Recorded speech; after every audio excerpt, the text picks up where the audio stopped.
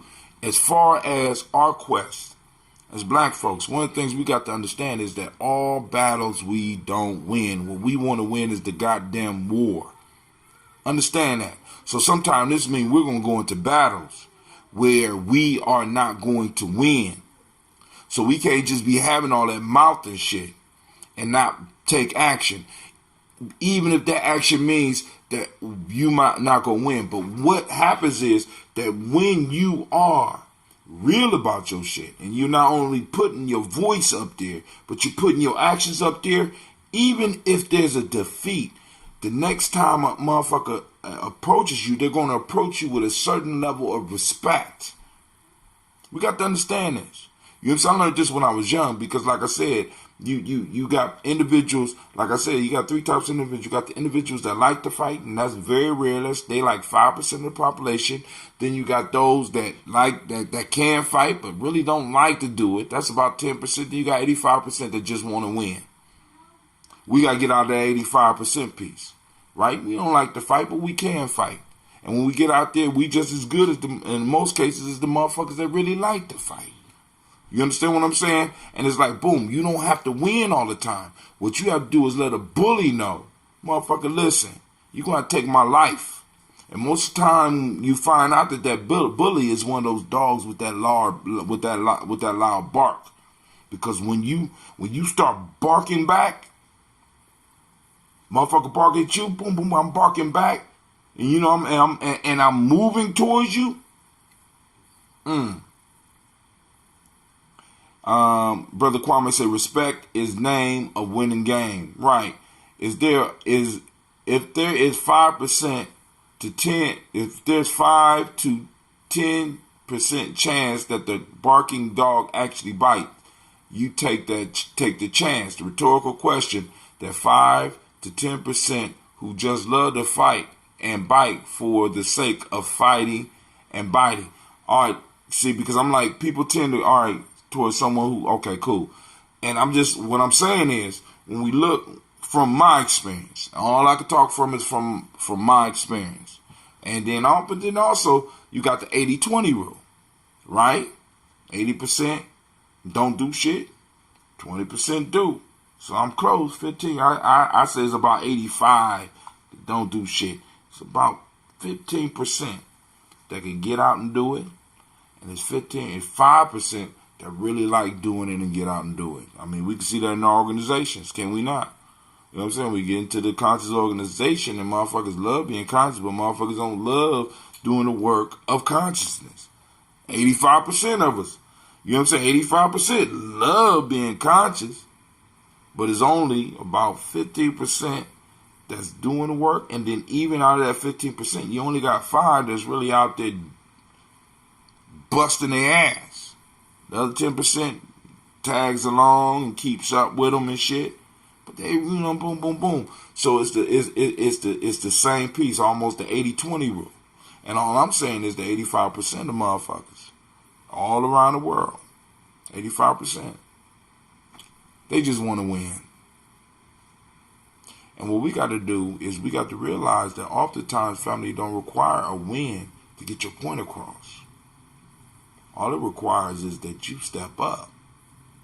Because if 85% of the people only want to win, if you present a challenge to them, they'll do nothing but bark and run away. Real dogs don't keep barking, they just start biting. My grandma used to say, if he got teeth, he'll bite. I done seen some dogs. You done ran into a lot of dogs that got teeth and ain't doing shit with them but eating Alpo. We know dogs that do shit like that. And we know people that do shit like that. You know what I'm saying? Won't bust a great. You know what I'm saying? So, this piece, let's read it again. It says, barking dogs seldom bite. Because, like, listen. The majority of the dogs that, do a lot of the barking, man, they got to be coaxed and all this, and they got to get the confidence they got you scared before they bite. If you look at them motherfuckers, let them know. Now, pit bulls, let me tell you this. When you fucking with certain type of dogs that really bite motherfuckers, they ain't barking. They biting. Yeah, listen. I gave you the glare. You ain't moved. Fuck. I'm barking as I'm coming, grabbing at your ass. You know what I'm saying? And we got to understand that, right? When we dealing with people, when we dealing with organizations, let's look at the bites. When have you been biting? Are you biting or you just barking? Are you biting or are you barking? You know what I'm saying? I like to see a healthy combination of that shit. You know, I don't want the bark while I'm, you know what I'm saying? Some dogs, I done seen dogs that as they are on their way biting, they don't get the whole bark out. God damn, motherfucker ain't even give me a warning, right? So you know what I'm saying. So it's something. It's a rule of thumb to just keep. You know what I'm saying. I think they call it heretic,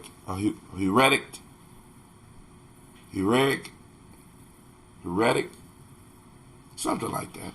Rule of thumb. You know what I'm saying? That, you know, you can kind of look at that. And you can look at it with people and we can see how serious they are about it. Real dogs don't keep barking. They just start biting. My grandma used to say, and if they got teeth, he'll bite. So let's move to the next one.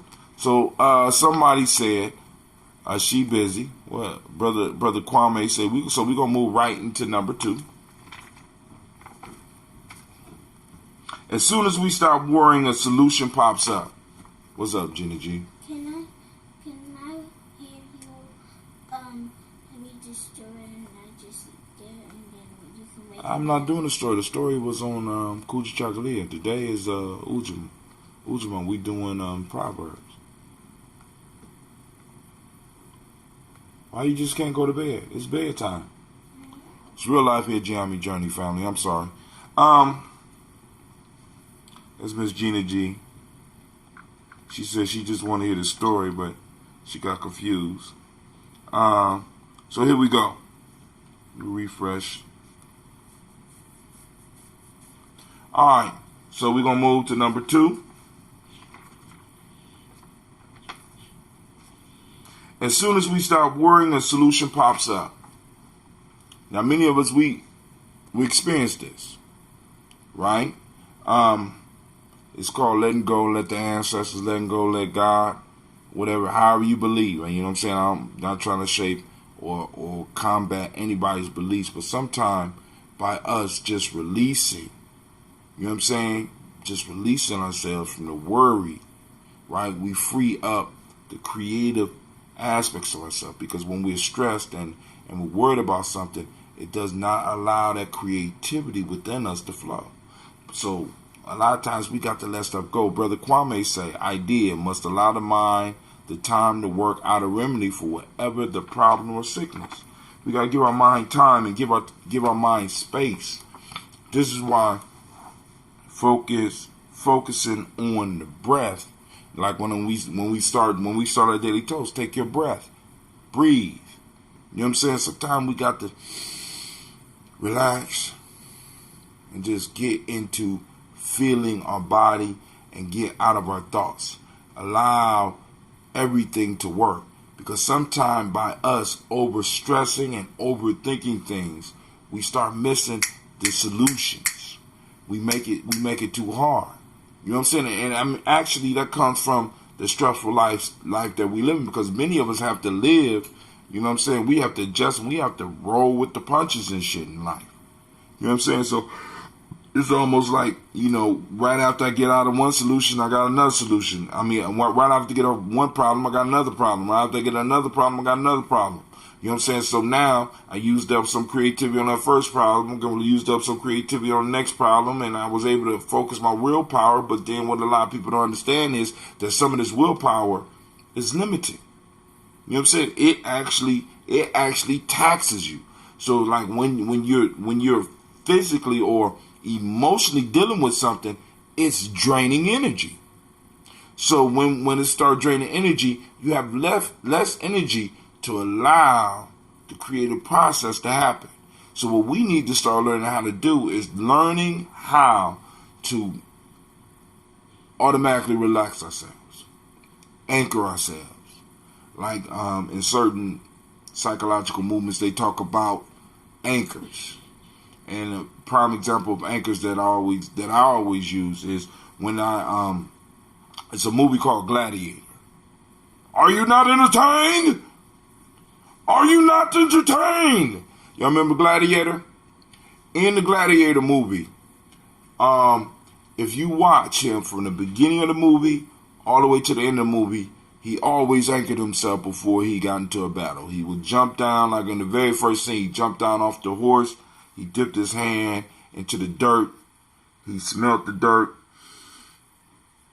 And he anchored himself. What we need to start doing is learning how to connect anchors so that we can go and get into that relaxed state, into that automatic state, and allow things to happen without us necessarily have to react, but giving us the time and the space so that we can allow the creative solution to come. The Hydra myth speaks of this. Must cut and burn in place of simply cutting the head off, as there are two that arise in its place if not burnt. Right? So we got to sell it off. So we got to learn how to back up and just relax and allow a solution to come. I quit worrying about purchasing my grandparents' house because of the money, and then the way was open. Thank you for the Daily Toast helping Regina Drisu and I calling on our ancestors, Archie and Margaret Armstead.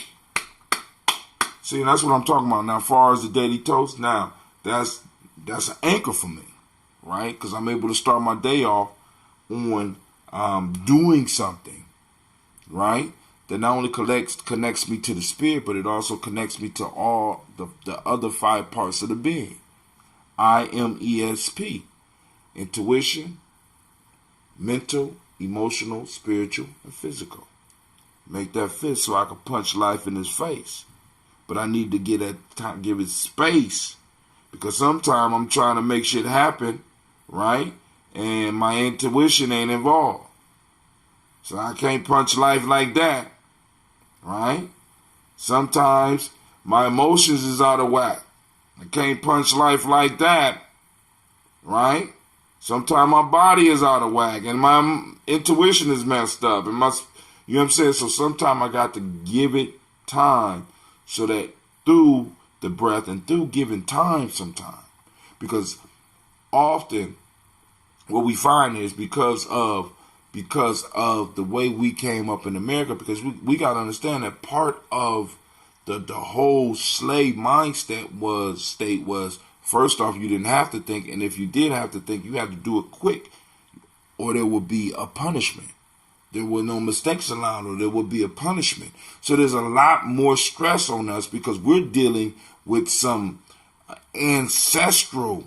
It's almost like if we got a collective mind, it's almost a collective sickness that's on us. Because generation after generation, a wrong decision would mean basically the end for us. Generation after generation, a wrong decision meant failure. You know what I'm saying? It didn't mean the same for us as it meant for other cultures. A wrong decision meant death, right? So we associate failure in the sense we're dying. So it puts a lot of stress on us, and it cuts us off because once we get into that peace with that pressure, and then all of a sudden that fear start rising up, that fear cuts off any creative solution because it plugs you directly into that flight or fight, that flight or fight. And if there's nothing there for me to fight, you understand what I'm saying? I'm confused, right? And a lot of us, we exist in confusion, and we guess. Wrong decisions mean two other problems had to be resolved instead of the one. Go ahead, Kwame. Kwame, I hope it's clear tonight. I was planning to have it very clear, but my kids done lost my goddamn. Family, I went out. I got me a new mic. Got a mic just for the YouTube, Facebook, and all that. And I can't even use this shit now. Not until I go out and buy something else. I gotta buy something else now, and I had it sitting. Actually, I had it sitting in the car, but that's a long story. You know what I'm saying? So we have to learn how to just, kind of start dealing with that stuff, right? And messing up is, it's part of it, and we have to just learn to relax. But a lot of us get so tense, you know what I'm saying? And we don't understand why, but the reason why is because we have trauma. We have intergenerational trauma that has been passed down to us, right? And a lot of stuff we got to start learning how to deal with and overcome so that we can start sitting back and making those decisions. Wears brothers and sisters out into over-analyzing problems rather than critical thinking out the resolution. You know what I'm saying? We get focused. You know what I'm saying? And our minds get caught up in a loop. So sometimes it's good just to relax. You know what I'm saying? As soon as we stop worrying, that worry is sparked by fear. Fear is the mind killer. I think that's a movie that said that. Fear is the mind killer. I think it was Doom, right? Fear is the mind killer. Once we start allowing that fear in, we're never going to make the right decision. Never going to make the right decision. Right? So, we got to go on and keep that in mind as we build, as we start building, right? Last one. Since we ain't got no call-ins, maybe people scared. I don't know. The old man's mouth may be twisted, but not his words. The old man. Now, what is the old man? Like I was working with my young people today. We have to become symbol literate, right? The old man's mouth may be twisted. Oftentimes, by us getting caught up into the appearance of things, we will miss the wisdom or the beauty that's coming from it. We get so caught up in the surface look of something that oftentimes we miss the wisdom that may be coming. The old man's face may be twisted. The old man's mouth may be twisted. And then us getting caught up in how the old man's or the old woman's or that wise person's face looks, or even in some of the words that they're saying, we miss it because we're caught up and physically fixated on them rather than actually listening to the words of wisdom that they may be speaking to us. We miss the wisdom.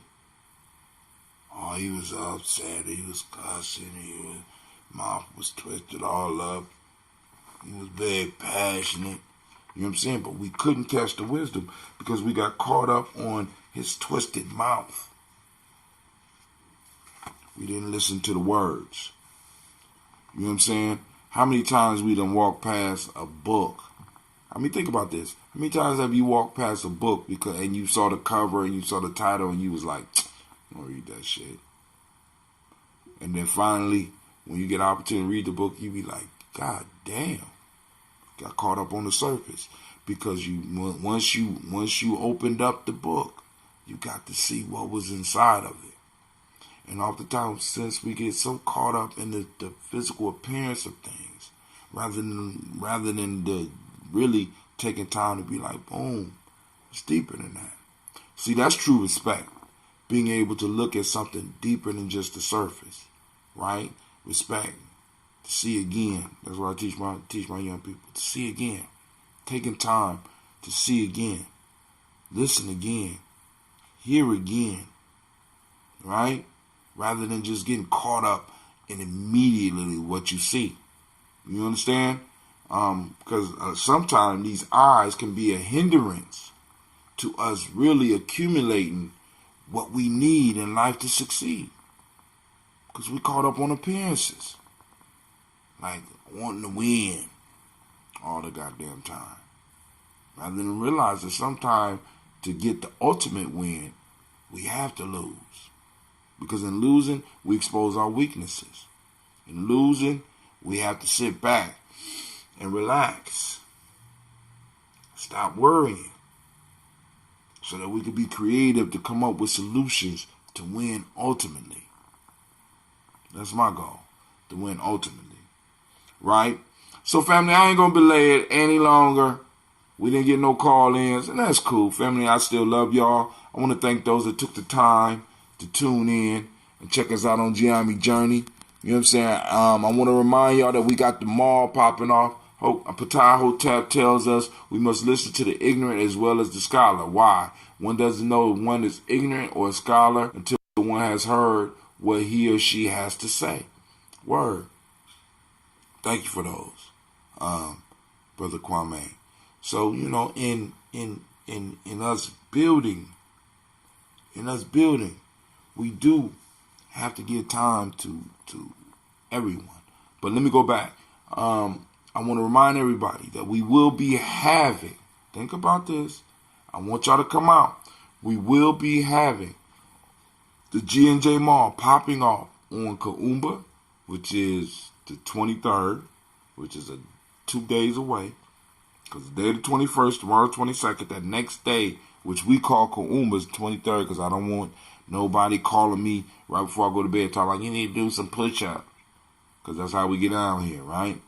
But on Kaumba, from 12 to 6, we will be up at the Millennium Community School, 3500 Refugee Road. And we're going to have vendors up in the place. Come and support the vendors. Come network with your family. Come check out the African Heritage Diet cooking class that's going to be given by Sister CeeLo. I think somewhere around 1 or 2. You know what I'm saying? Before the movie, right? I think it might be another workshop. I haven't got confirmation on it yet. If I need to do something, I will. The young men will be up there, so y'all come meet some of the warriors. Some of the old men will be up there. Y'all come meet some nation builders and some of the elders. Y'all come and support. We also will have the movie at 3 o'clock, and we're going to be watching The First Purge. I know a lot of people, I don't want to see them. No, listen. This movie was selected for a reason. Come check it out so we can have that discussion. This call is being recorded. Who this calling in? Play soccer. Man, why you always late? You don't even know what we talking about. I already know. You don't even know what we talking about. Man, you was talking about the mall on, what day is that called again? Kaumba, man. Kaumba. The day after tomorrow. The day after. Uh-oh. That sounds like a movie we might need to watch. The day after tomorrow. That corny-ass movie. Wasted my money. Oh, man. Well, go ahead. You got something you want to share? Because I was just about to close it out. I know. I felt that energy. I want to make sure you did the checklist. I got So everything. you told him about the thing that's happening on Kaumba? Told him about the thing that's happening on Kaumba. Once again, for those that didn't Okay. hear, we're doing the mall, the G&J Mall. Come on out, support. We still got room for more vendors, but we got a nice array of things. We gonna have cleaning products. We got jewelry. I think we got oils and incense and candles. We got food. We got did I say jewelry already? I said jewelry. We got clothing. We have a Yanni spa coming up there. Ain't no Yanni cleaning going on, but they still gonna be stuff up there for that, so that you gonna make you some arrangements. Sound like someone is pouring a brew. What's that? I don't know what it is. I'm not. Damn, that's a good idea though, Kwame. You put a thought on my mind. You know what I'm saying? So, and we're gonna have a real good time. And the key piece, remember, the importance of a market is the people coming together and exchanging information as well as currency. All right? So even if you don't have money, come up, see some stuff, because you might see some stuff, you be like, boom, I'm going to save up for it next month, because we're going to do this on a monthly basis. Because we're really in the process of trying to create something that's culturally stabilizing. And the market is very culturally stabilizing. Why? Because first off, it allows those businesses within that community, within that tribe, and within those groups of tribes to be able to come together in a safe place and trade. It allows them to trade amongst each other and allow them to trade amongst the common folk. You know what I'm saying? And it creates that blood flow where we got information and where we're rubbing shoulders and we're able to talk, and you know there could be discussions about health, there could be discussions about history, there could be discussions about movies, there could be discussions about raising children, there could be discussions about a whole bunch of different things all going on in this place, as well as news being passed around the community. You know what I'm saying? About principles that's popping off, about other events that's popping off, about future events that's popping off. And we need a place like this so that we can come together and commune as a group. Family, you do not know how important this is. Do we have a Wait, what's the probability table, Kwame? And I'm going to let him go and answer that. But go ahead, Shaka. You know, I was thinking about that earlier, what you were talking about in terms of the cultural appropriateness of our product and service base and things like that. Now listen, and I get it, because a lot of times we be trying to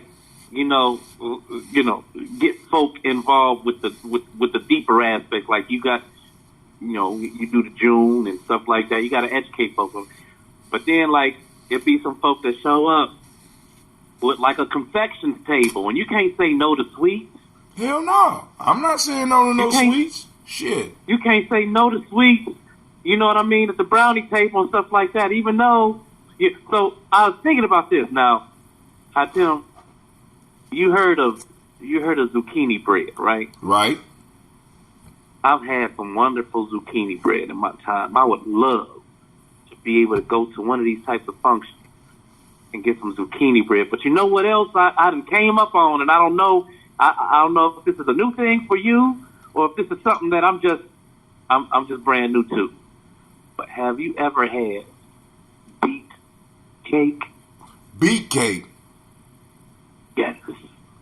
No, but I can imagine, because remember I had to stop making the beet ambrosia because beets are sweeter than, they have so much, a majority of the sugar that a lot of people eat, they don't even know come from beets. Look at the ingredients. Exactly. And I'm gonna tell you something, man. I had some beet cake, and the night that I had it, people was hard pressed trying to get me to believe that whole cake was made out of beets. Man, I don't doubt it. I love beets, man. I love me some beets. I love me some beets. I would love. I wish that was my lane, but I know it's not. But having zucchini bread and beet cake and what's the other one? They put the carrots and the nuts in it. Carrot cake.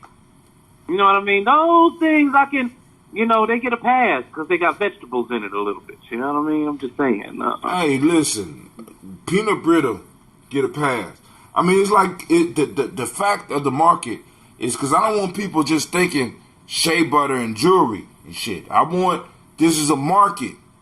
Family, if you got old shit in your house that you think somebody else might want to purchase, by all means, come get a table, right? If you got zucchini bread or you make beet bread or, hell, check this out. My grandmother used to make this stuff called 7-Up cake, and I just seen a 7-Up cake. I know what 7-Up cake is. Man, listen, my grandmother used to make 7-Up cake, and I don't want to buy that shit from the store. It just don't feel right to me. I want, They sell it right next to Louisiana Crunch Cake. Man, I don't want it sold right now. I want to buy it from somebody that I can look at and be like, damn, you made this in your kid. Give me that. Give me some of that. Sister in the Fire will have zucchini bread. And it's famous. And brownies and pound cake that make you slap fire out someone. We got, she said, we got you, Brother Shaka. So they bring, okay. Oh, my goodness. Hey, do y'all know, Sister Cynthia, do y'all know about this beet bread that he talking about? This beet cake? Beet cake, yo. Because I'm sitting up here like, nah, he got me. Nah, I'm going to have to go try to find some of this shit. Hey, beet cake will make you be like, velvet cake who? Really? I mean, it's so much like it's rich. Don't get me wrong. It's rich, like almost brownie rich, but. Ooh. So, Sister Cynthia says she got the 7-Up cake for us next month. Brother Kwame just lost a couple of points because he said 7-Up cake was a family staple and he never liked it. Shame on you. Just shame on you, Brother Kwame. I'm going to pray for you. Sister Regina say, y'all ain't ready. We gonna see. No, but I investigate because I'm thinking about doing some vegan desserts. Because I'm sitting up here like, yo, because a lot of people be slipping on them beats, man.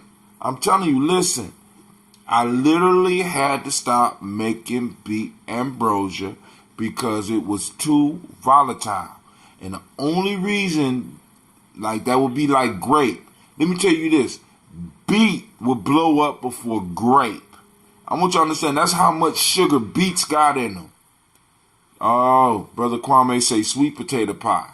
You know what I'm saying? But yo, what I want people to understand is... Are you kidding me? Oh, man. What I want people to understand is that there's room for all that. We're going to have our young people up there. They're going to be manning the garden table. So they're going to have the fresh... I'm talking about fresh greens where after they sell out, those that remember during Kwanzaa, when Cleve sold out, Cleve grabbed a pair of scissors and went straight to because we grew it inside, went straight to the tree and started cutting it.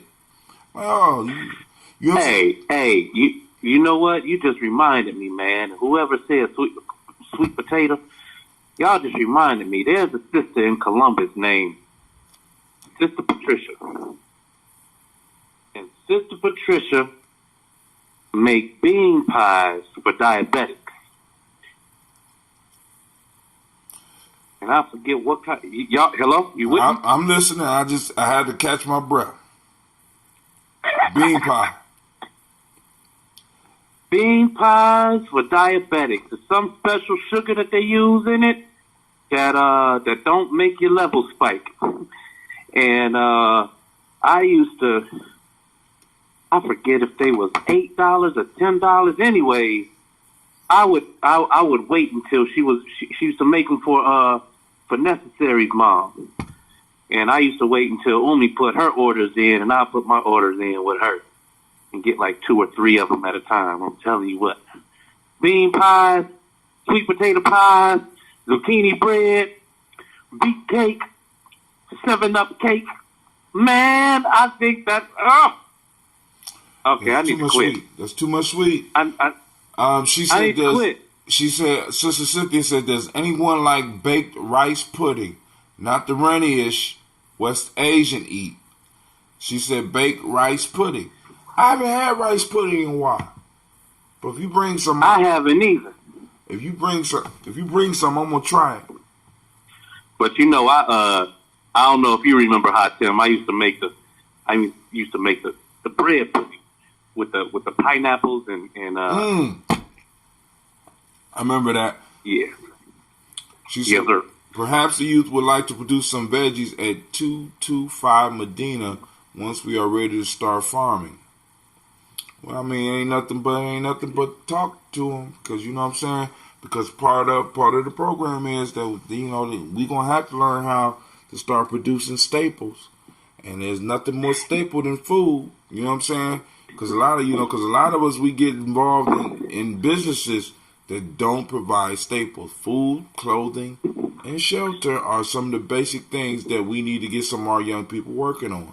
So we can start food, clothing, and putting shelter and fixing some of these shelters out here. You know what I'm saying? Because like shit, I mean, Shaka came over to my house one day. Wasn't it you that fixed my porch? I mean, even though I had no money, my sons were so damn bad, man. Listen, they got in a fight on the porch, and one of them threw another one through the column on the damn porch. That's holding the roof of the porch up. The whole roof was about to fall off the goddamn porch. I'm sitting up here like, you dumb. Oh my God. Find some place to stay for a couple of days. I don't want to see you. You know what I'm saying? Shaka took a couple of nails and some screws and fixed it up. And we need those type of skills. And those are a lot of skills that we start overlooking because we wanted to, we thought those things was holding us back in life. I mean, because I used to, I believed that when I was coming through high school and stuff like that. I looked down on that type of shit because that's what everybody was telling me, especially in the education system. Oh, you're so smart. Oh, you're so smart. You're so smart. You need to go to college, right? And I went to college, and the whole time I was in college, my little cousin got him a trade and was doing $50 an hour. And then when I finally got my job, when I graduated from college, we was talking. He said, "What's up, cuz?" I said, "I'm cool." I said, "Man, I finally got my job out of college." He said, "How much you making?" And I said it because I'm too embarrassed right now. "How much you making, cuz?" I said. He said, "Stop playing." I said, "What the fuck you mean? Stop playing. You went to college all that time?" I said, "Well, how much you make?" He said, "Dude, I'm doing $50 an hour." This was in 98. I said, "God damn, $50 an hour. God damn." But I should have known something because we played, I don't know if y'all remember the game of life. I played with him on the game of life. And I took the college road on the game of life. He took the other road. And he still beat me. I'm like, God damn, I played the game of life. Hey, but you know what? How Sister Cynthia say, well, we definitely need help with all of that from the community. Plumbing is our next phase. We need water for the farming piece. Any plumbers in the family, we're doing a complete rehab. Y'all just see. That's the other thing too. Is that when I come down, I mean, sometimes I bring music instruments. I bring whatever's necessary for the trip. I need to bring my if I gotta be bookman off of See, you telling your age. Hopefully everybody on here is old enough to know about bookman. Anybody out there know, if you know about bookman, throw some thumbs up. You know what I'm saying? if I got to put my bookman belt on, I'm there. I'm there. You know? You know how to use it. And I don't mind it neither. See, when people call me with my tool belt, I know that it's going to be a good day. You know what I mean? Because I get to show what I do. You know what I mean? I get to put my, I put my respect on it. Right. Right. You know what I mean? And, yeah, man. Yeah. Miss Sister Cynthia say any and everything and anything anyone wants to contribute. Because they rehabbing their grandparents' house. So, but I'm just like, family, you know what I'm saying? See, and this type of stuff is the type of stuff that I want the market for, so that we gonna talk about this type of stuff. You know what I'm saying? But we got to get the people to come out. So like and share, post up the things, because like I said, we want to do this once a month. So who knows where we'll be in 3 months? Because what happens when you get about 150 to 300 of black folks to come together? Maybe we could build, because the whole idea behind this Kwanzaa book was to build a thing where you could open it up, have a plumber open it up, boom, boom, boom, and sometimes when we don't have money, if they are in our community, we can do some bartering. You know what I'm saying? Because shit, know, she named about 3 different meals that she could lay somebody out with. My one of my elders told me, my elder Preston Harrison, senior, he told me, he's senior. I don't know if it's a third. If there's a third, would you still be a senior, or would you be the Preston Harrison the first? Because you're no longer a senior when there's a third. So I think Preston Harrison the first told me that back in the day when they was younger, they would get together on weekends and do like barn raisins. But instead of raising barns, they would take their skills and they would help a friend add to his porch, or in some cases even build a house. You know, he said, right. In between the bricks, we used to stack all the beers after we got done, because the person who you was helping was to provide the food and to bring the beer, and y'all would just, y'all would make it sort of. Ain't that what the Amish people do? Is that what they do? They drink beer? Yeah. Yeah, I saw the Amish. I mean, I'm saying, like, man, you ever seen the movie Witness? The Amish don't drink beer, do they? I ain't talking about beer. I'm talking about, like, on weekends for fun, they build houses. Right. I mean, and I imagine if you had those skills, or even when you learning it, because y'all, I mean, it's like, that's some real community build. I mean, now when you building something, that's truly nation building. You understand what I'm saying? You're right. And that's the thing, is that, like, man, I don't understand all of what goes into disrupting that mind state. Like, when we invest, like, you understand that here I am in my first investment, talking about all the people I want to move into this, into functionality. Right.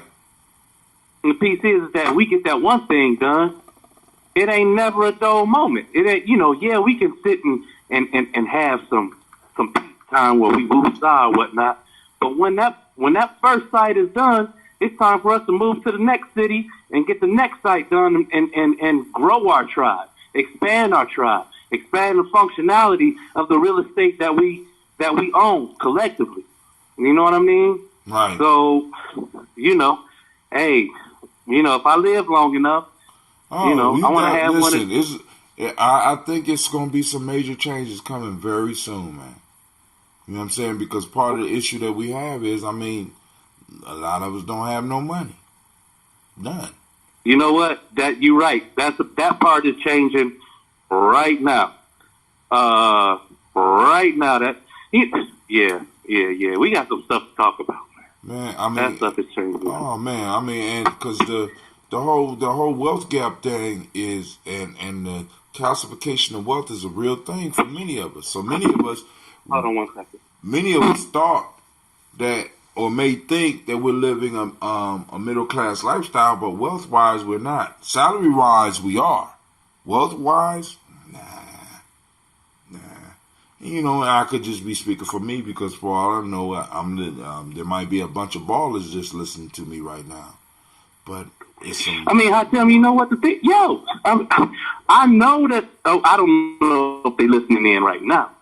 But, you know, I ask myself that question a lot. Like, you know, because especially where I live at Hatem, I know people with long money, old money. Cleveland Heights is where all the old money in Cleveland is at. All right? And so the piece is that when I go out and I talk to these old motherfuckers, when I talk to them, I know that they got, but getting them to believe in what it is that I'm raising is something else. Getting them, this one dude, every week, he's an old NFL player. Old, like, played with, during Joe Namath's time, all right? This old dude, he sits in one of his establishments all throughout the week, and all he got is those cars from the 50s, and they in mint condition. Like, he probably got about 12 of them, right? Mm-hmm. And the dude that manages the spot, he's like, yeah, man, I sit down with Joe maybe 5 hours out the day. He's like, anytime we see you guys go up the street, he always makes mention because he loves your son. You know what I mean? I'm like, So now I'm thinking about this shit, like, all right, what's that, you know, when you say you love my son, you understand what I'm saying? Then where are we at in our community where we can put our money where our mouth is, where we can invest in that in which we say we love. You know what I mean? Brother Kwame said heights. Brother Kwame said height signifies they live above everyone else. You're right, and that's that entitlement, and that's what makes me very weary about the space that I'm in, is because I know that that's the case, and I know that that's where my disconnect with those folks is that you know when you standing on that high and mighty plane, it's very hard to fake the funk. Like, that's not what you think. You know what I mean? And that's why a lot of people don't like getting into the deeper conversations with me, because it's only a matter of time before we revealing your position in the whole... Right, but you know what I mean? But one of the things you also might need to recognize, and that, you know what I'm saying, because they might not have as much bread as you think, but I could be wrong. I'm just saying. Because like I said, when we look at the numbers... Well, actually, I take that back. Because the boomers have a majority of the wealth, and according to what you're saying, the dude you're talking about is a boomer. The boomer, and a lot of them dying with it. But listen, I ain't gonna hold up because we've been on here 1 hour and 14 minutes, and I don't want to belabor the point. I gotta find this damn cord because I went out and bought this damn mic and I can't use it.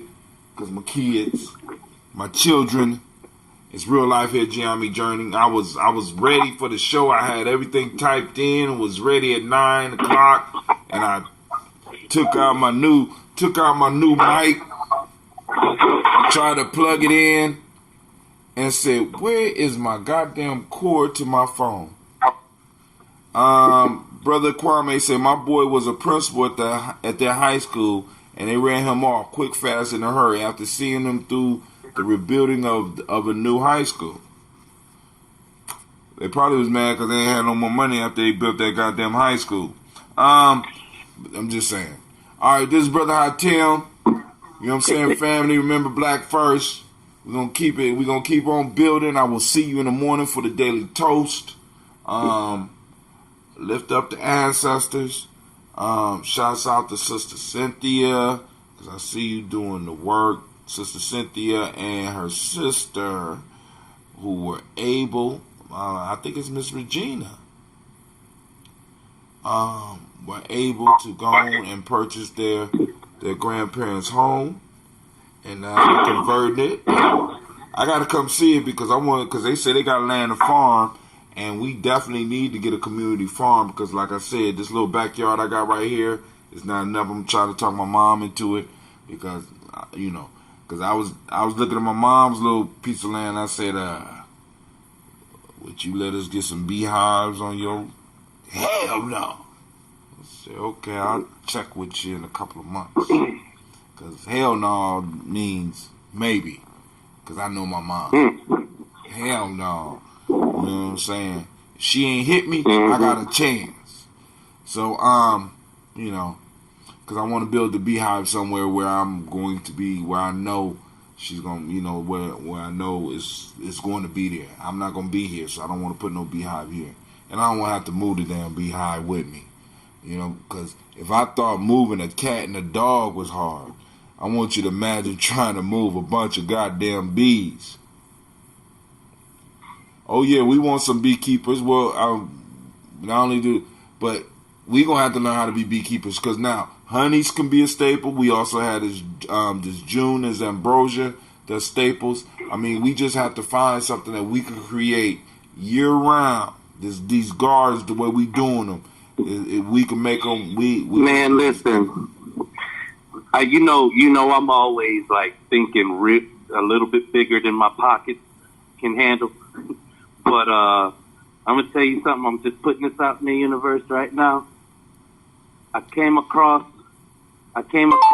a little storefront church with a huge 2-bedroom setup at the top, and it's gonna have to be laid out from the electric plumbing and all of that. But the piece is that, man, right now for $3,700 and a $4,000 tax lien, that can be the eatery. That could be the place where we cultivate the June. That could be where, you know what I mean? Right. All kinds of stuff. But like I say, I'm always, so this is one of those things where I'm like, I'm putting it out in the universe just because if the resources happen, it ain't as substantial as the other spot, but it's a start. You know what I mean? So we'll see. Right. We'll see. So, family, I want to say peace. I want to remind you that you are now in the congregation of Mighty, where your hustle builds muscle. This is Gye-Nyame Journey Media.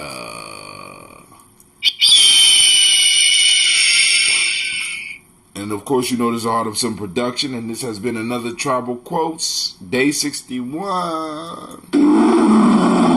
We strive to blow up your old paradigms. I will see you on Kaumba from 12 to 6 up at 3500 Refugee Road. The marketplace is open. The mall is open. Come on out and let's communicate and let's share and let's trade. Peace. I'm out.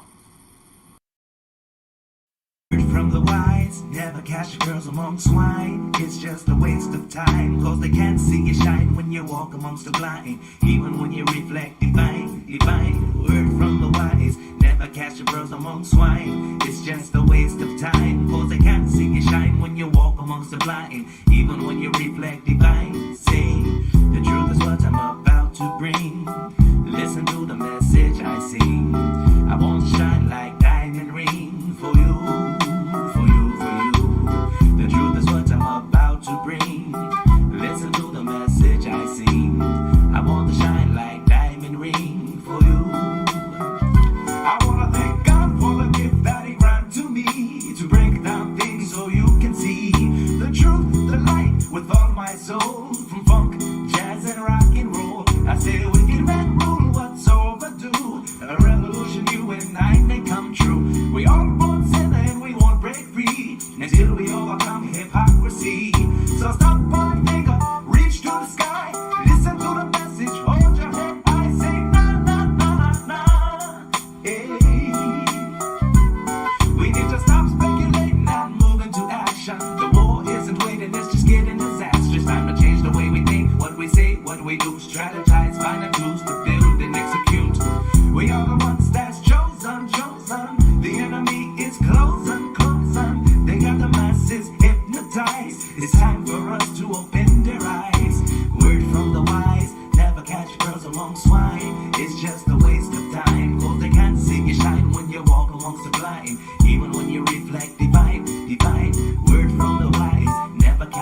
among swine. It's just a waste of time, cause they can't see you shine when you walk amongst the blind.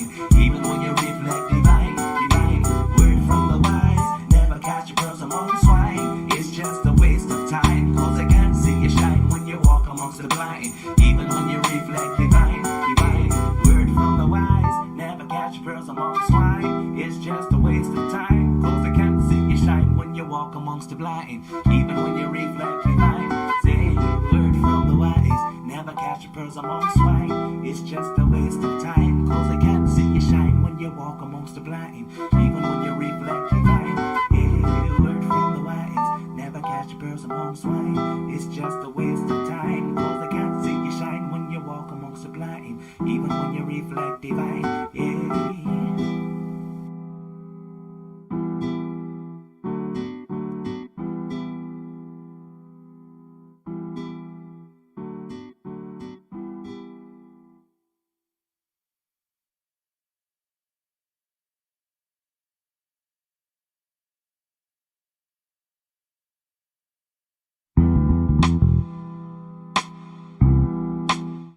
Stop! Yo! Something tells me to kill him dead up in this piece. Angry frustrations I shall release, cause I'm about to let loose the beast. Ha! Hear ye, all you asshole MCs. It's time to throw a party for it's the dooms. If it is to be, it's up to me. I feel good about myself. I feel good about the people around me. I feel goodness all around me. And it will follow me for the rest of my life.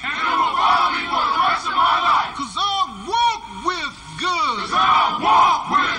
And I talk with good. And I am good. And that feels real good. Good, better, best. Never let it rest. Until your good is your better. And your better is your best. Black people. You were once great. You shall be great again. Lose not faith. Lose not courage. Go forward. Up.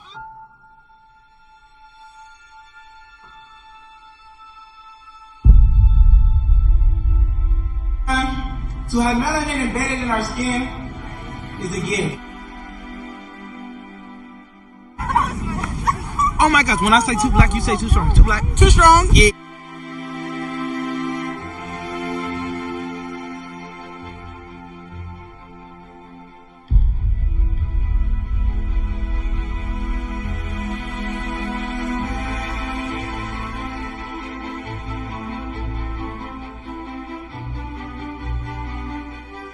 We were born to be great.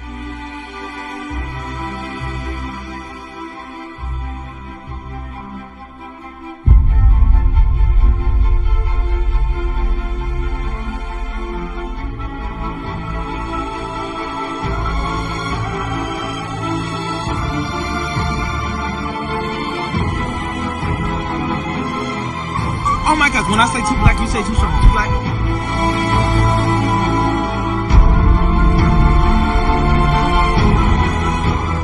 Born to be great.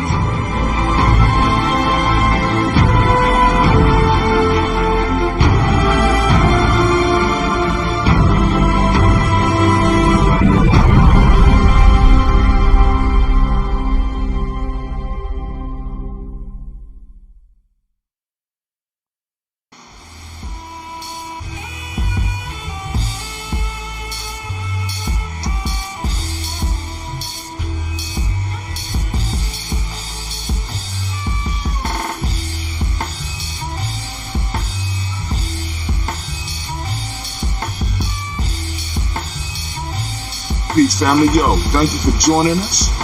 Right? And I'm thrilled to announce the fact that we are now releasing our first free e-course. Come and learn about Gye-Nyame journey. See some of the stuff we do. Come and join the tribe. Tribe up with us and check out the free e-course.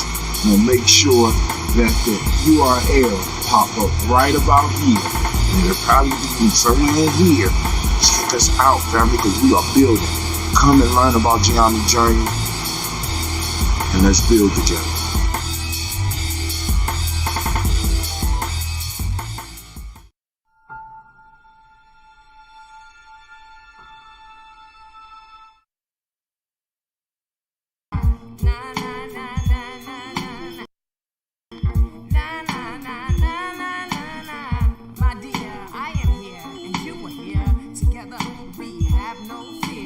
Ready, set, go, let go, retro. Remember, we were prone to flip the script in a relationship so quick with talking. Supersonic, we're just merely platonic. It's ironic. We were just kicking around the ideas of having a whole life to live without being tied down. Well, you're living with me now. You're 3 months pregnant, according to Doc, and ultrasound. The baby's healthy. Too bad the relationship's malnourished. If we started right, I suppose we would have flourished. And we can if we build a base and proceed with courage. I'd love to say I love you. I believe I do and must. But if there were no baby, then would there be an us? Collect the data. Mind over matter. Love over lust. Woo! Na na na na na na na na na na na na. My dear, I am here. You were here. Together we have no fear. Right? Na na na na na na na. Na na na na na na na. My dear, I am here and you were here. Together we have no fear. Right? Welcome to Gye-Nyame Journey Radio. I am your host, Brother Hatim, and we'd like to thank you for checking us out. Be sure to subscribe and check out our podcast, Gye-Nyame Journey, Folk Tales for Grown Folks, on Mile 3. Give yourself permission, Gye-Nyame Warrior Training, Magic Hour, Society Truth, and Tribal Quotes. Also, check out our playlists. We built them with wisdom, mining, and you in mind. So get the wisdom and welcome to this journey. And most importantly, remember to subscribe and support. Subscribe and support. And I pray that your day will be as beautiful as you are. Peace. Welcome to Gye-Nyame Journey.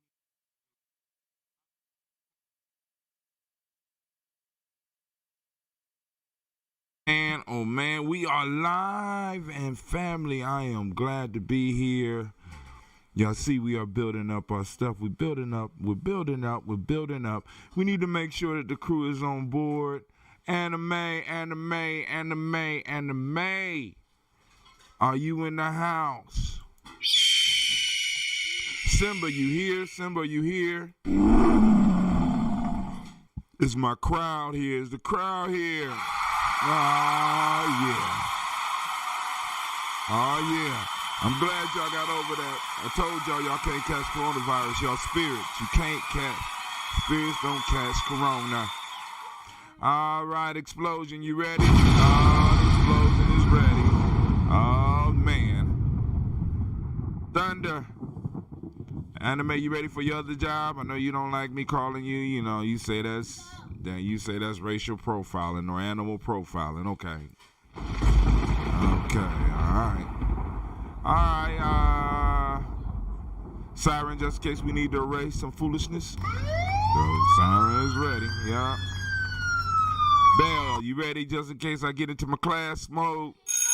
Yep, I don't ring you a lot, but you ready. All right, and fuckery Siren, are you ready just in case we are hit by a storm of fuckery? Oh, man. The fuckery alert is alive and well. Family, I want to welcome you to Gye-Nyame Journey Media. This is the place of welcome to the congregation of the mighty, the home of the stubborn minority, the place where your hustle build muscle. This is Of course, you know I'm your host. This is Folk Tales for Grown Folks. Right now, this is a Heart of December production where we strive. Oh,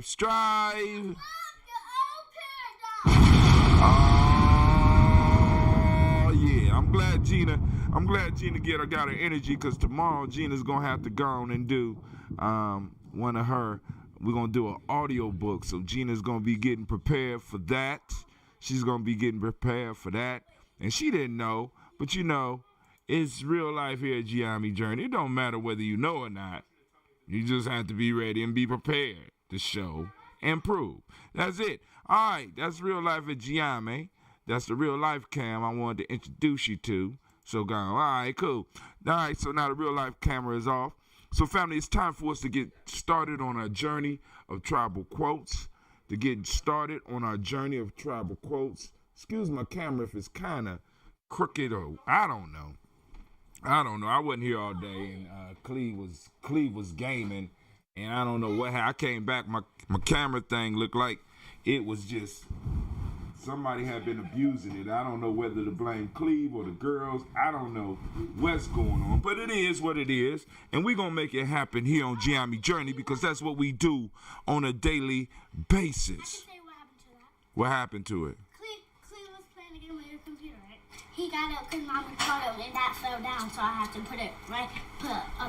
Oh, okay. The mosh is giving up the fatness on Cleveland, almost breaking my little pieces of equipment. I only got a little bit, and once again, Fed Up.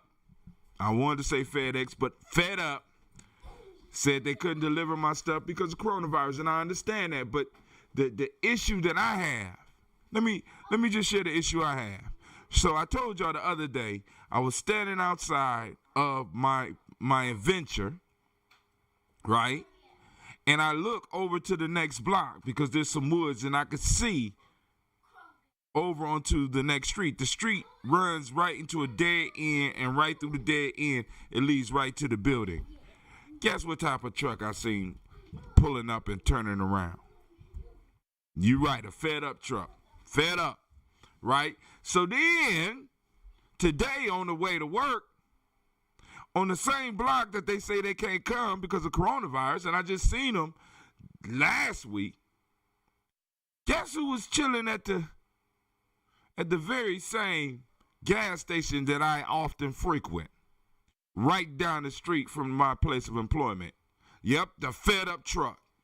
Sitting right there. I mean, I couldn't make this shit up. I wish that could just sit here and make this stuff. I can't make this shit up. I can't do it. It wouldn't be right. I would be wrong. I would be evil if I tried to make this stuff up. But I'm telling you the truth. So I'm sitting up here like, yo, these dudes, they got some selective spots that they dropping stuff off on. Sitting up here like, good God Almighty, what's going on? What's going on? But hey, family, you ain't here for that. You not here for Brother Hatim's woes. You here because you want to participate in the process of self-mastery, right? You want to come and you want to say, hey, brother, what we going to do with these proverbs? So now, if you go, well, I'll start sharing more stuff with y'all, but the Gye-Nyame Journey has put together a process through which you could use these proverbs to help discover more about you. So we came out with a book available on PDF or as a digital flip book. Gye-Nyame Journey Workbook, Tribal Quotes by Hatim Gye-Nyame.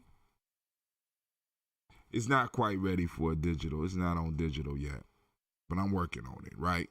But you know what I'm saying? And in here, it describes the process of using these proverbs and these quotes to move you closer to being who you was put here to be.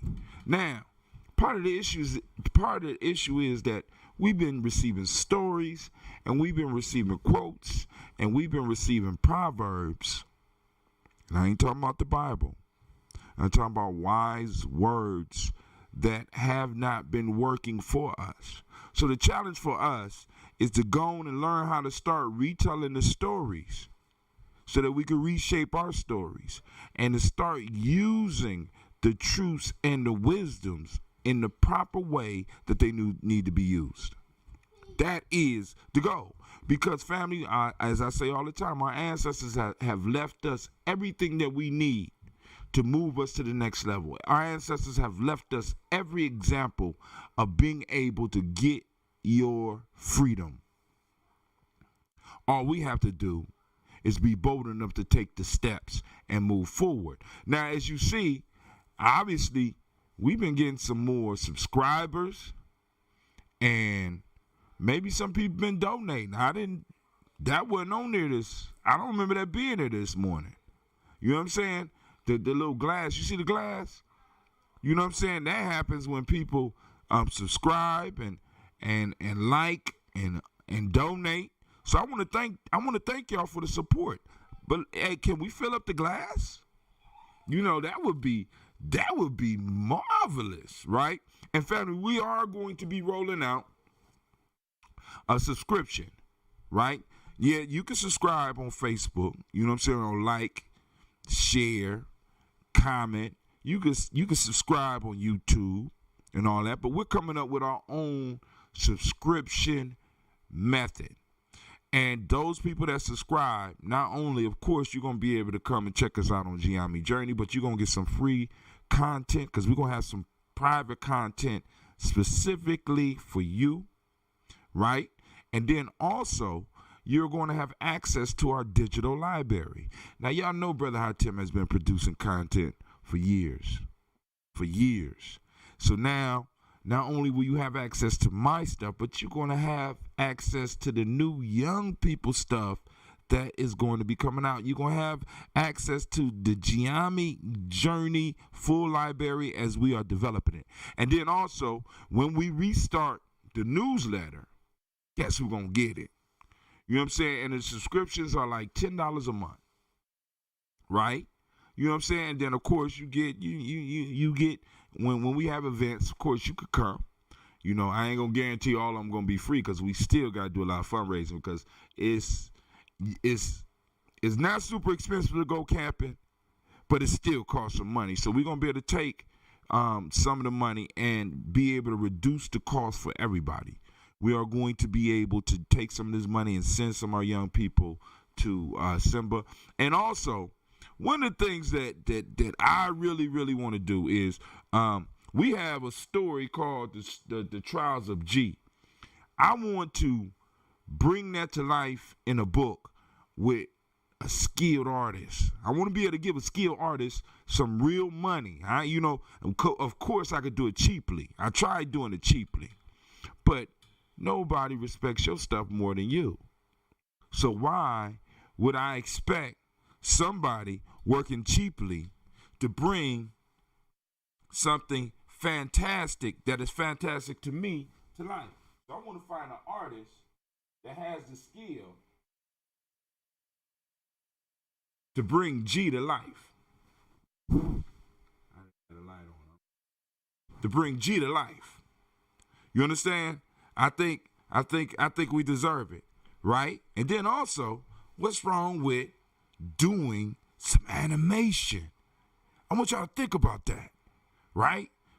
Animating the story of G. I mean, those of you that don't know anything about G, it's like, so what, right?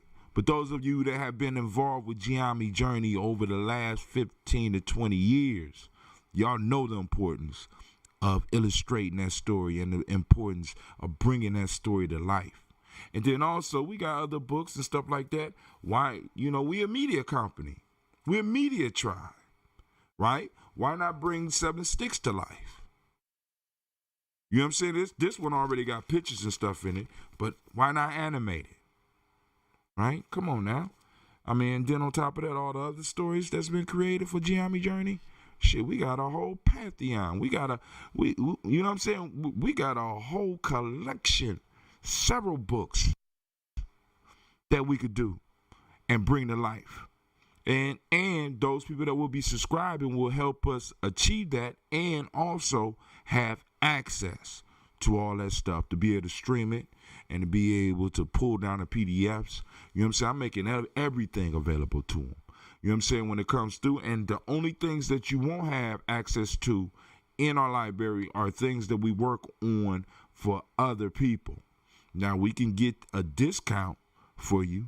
You know what I'm saying? Because like when Dr. Mariba Kelsey or the Baba brings out his book, we won't be able to do that. But I'm quite sure that with Baba, I can arrange for there to be some type of discount.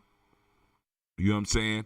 And when some of the other people that I'm trying, because, you know, people you get people that'll come and they'll talk and then you be like, yo, it's time to work. And it's like, okay. You know what I'm saying? It's cool. It's cool because I'll keep producing. I'm going to keep on producing. I'm going to keep on doing the shows when I'm supposed to do the shows. The only ones I really take breaks on are the evening shows. And I think y'all could cut me some slack on those because I'm always doing that daily toast. You know what I'm saying? But that's neither here nor there.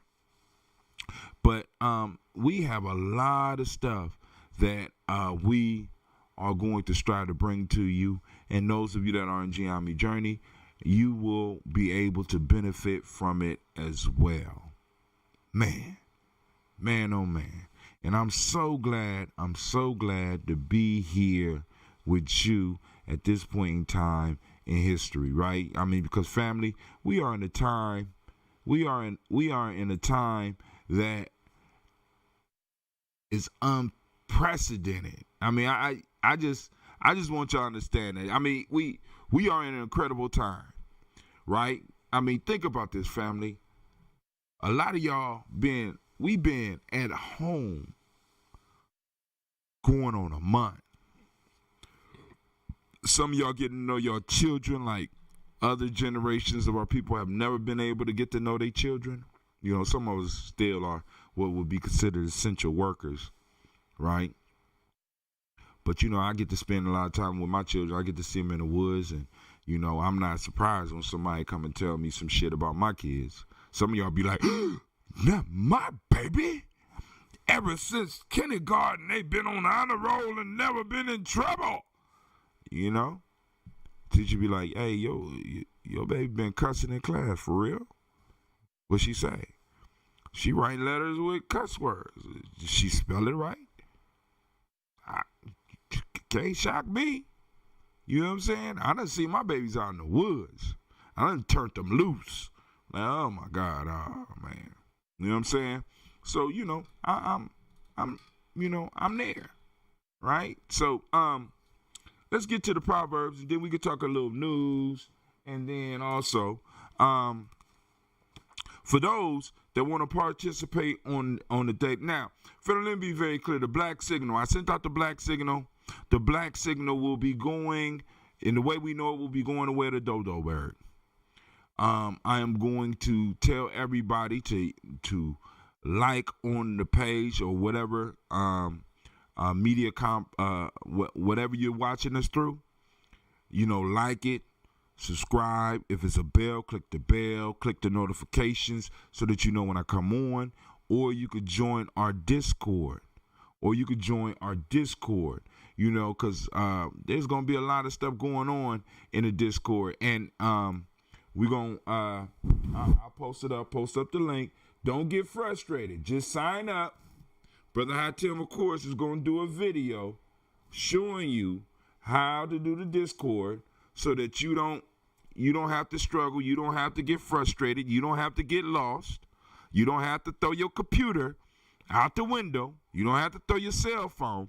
But when you log on to Discord, right, and you open you an account, I'm going to put you in a place in Gye-Nyame Journey that whenever Gye-Nyame Journey is going live, you gonna know. It'll ding you. It'll let you know. And even if you're not nowhere, you'll be able to respond to other people's texts or other people's responses on my timeline from Discord. You might not even be able to watch. And you'd be like, cool, the game on. I ain't going to watch it. I'll catch them later. But then you could be, you know, you'll get the ding to know, oh, okay, such and such said what? Oh, and you could start commenting and not even see the video. Right? And then as we start growing, eventually what we'll do is we'll have the online session. And then as we grow, we'll start having the offline real discussion. Family, we not playing here at Gye-Nyame Journey. We not playing here. And for my Coochie Chaglia babies, I'm gonna deck out the room.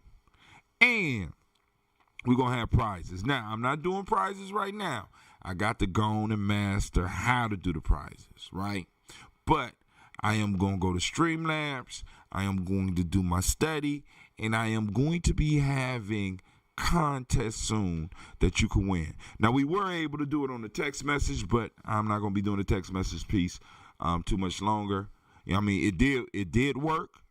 You know what I'm saying? But unless I'm able to show, return on investment, like I said, we're gonna have to let the text message go. I'm holding on to it right now because some of our family in the ADOS, our ADOS fam, we ADOS, but ADOS members on it said, well, let us give it a try and see what we could do with it.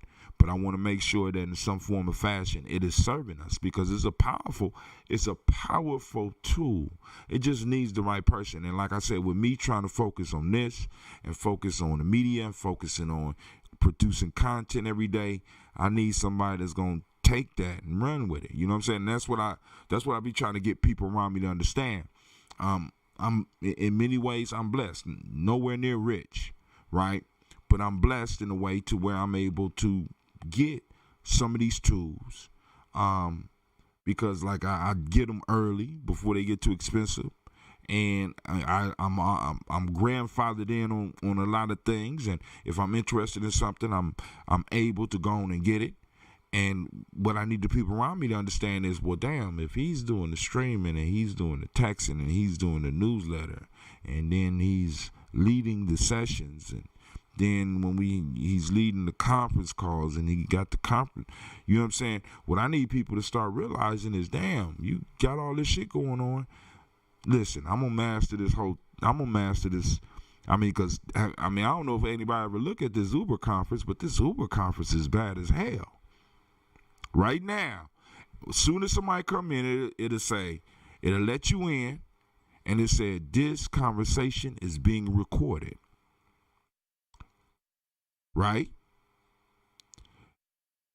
Not only does it record, but it transcribes the whole conversation, and it lets you know when different people are speaking.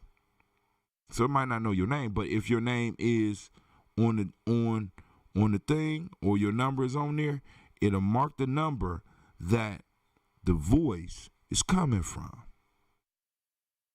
Now, I might not be perfect as transcribing, but these are the type of tools that are available for us for the coming battle. The battle is on the internet right now, grabbing the minds of our people, and we have to be prepared.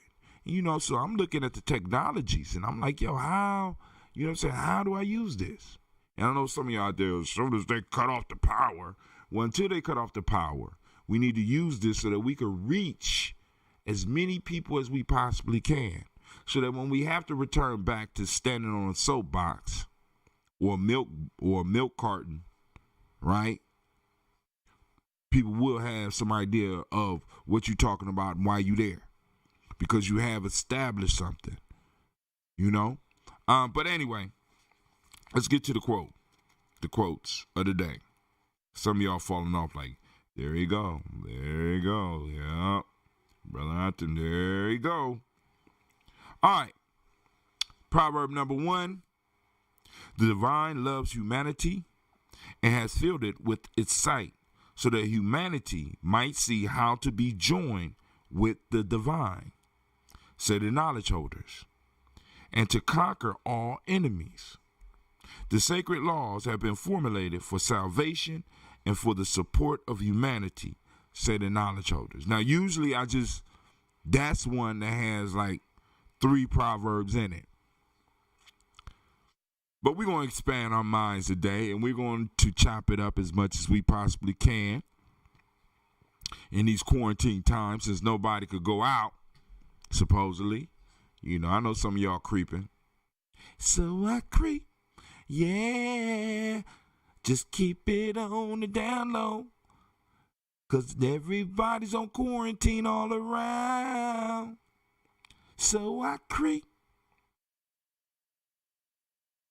Or some of y'all creeping got cut. I got cut. Yeah, it's quarantine all around. So everybody's sitting at home. You know, I understand. Life is hard. Proverb number 2. The dead are not resurrected without embrace, said the knowledge holders, which is the sharing principle. That's proverb number 2. Proverb number 3. Freedom comes by alignment with the first source. For by that light, human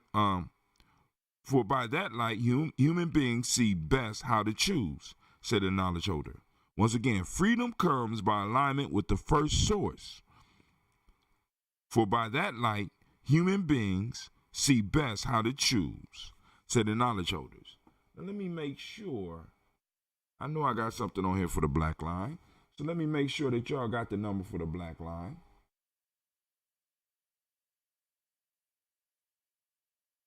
I said I was going to go in and shorten this stuff, but I never did. I'm going to go in and shorten it. So those that are interested and want to join the conversation live, want to share your wisdom with the people out there, want to, share your insight, or you have questions about any of these, by all means call in and let's have a discussion. Because really wisdom mining is not a solo thing.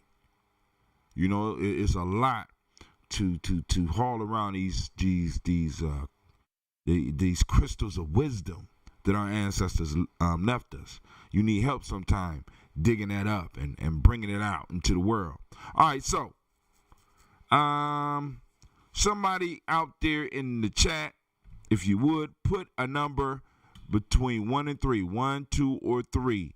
Type in a number, and I'll wait. I ain't gonna wait forever, though. I ain't gonna wait forever. So let's go and put up a wait and see. Now I'm waiting right now. I'm waiting. 1, 2, or 3. Put the number in.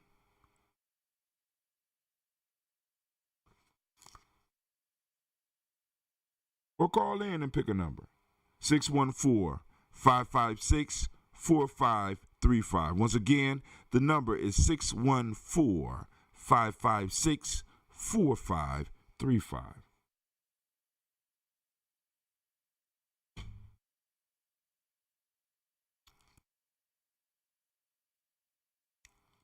Somebody dropped off. Don't be scared.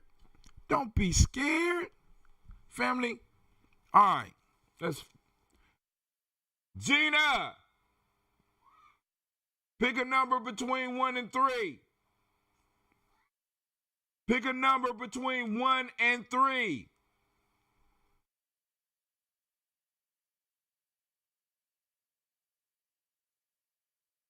Pick a number between 1 and 3. Either 1, 2, or 3. Pick one of those numbers. 2? All right, Gina picked 2. We're going to give Gina a round of applause. But Miss Cynthia said 3. So, all right, thank you, Gina. I'm going to go with 3 because Miss Cynthia, she's listening in. And she, she's one of those Ujima babies. We got a room for you in the Discord. You get in there first. You can go and set it off. Take control of that room. I'm just letting you know. All right. Number 3. Freedom comes by alignment with the first source. For by that light, human beings see best how to choose, said the knowledge holders. Family, get your fingers ready. Because y'all need to start quoting on this one. Because one of the major that always pop up in our discussions is this idea of freedom. And what our ancestors, by way of Erskine Peters, in his book, African Openness is the Tree of Life, which we use, which when I posted it up on Amazon at first, it was like $10, $12, $15, right? This one was $18. Now, they're going for $150 a piece. Shut up. Nah, we're going to do 3. We on 3 right now. But I want y'all to think about this. A major issue that we talk about is freedom. freedom. But hold on, I need to fix something real quick before we go any further. I need to fix it. I want to fix it. I need for some of these, for some of the stuff to stay up just a little bit longer. So I need to go in and I need to fix that.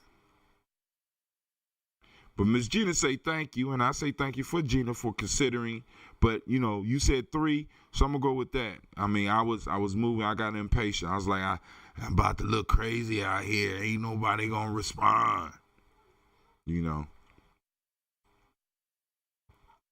But I want to thank everybody because the views have been going through the roof, and the amount of people our reach is getting outrageous. All right, font size, chat delay, hide message after. All right, we're going to increase it so that it stay up a little bit longer. We want the message to stay up just a little bit longer so that it'll catch my attention. Leave it up there about that long. Boom. There we go.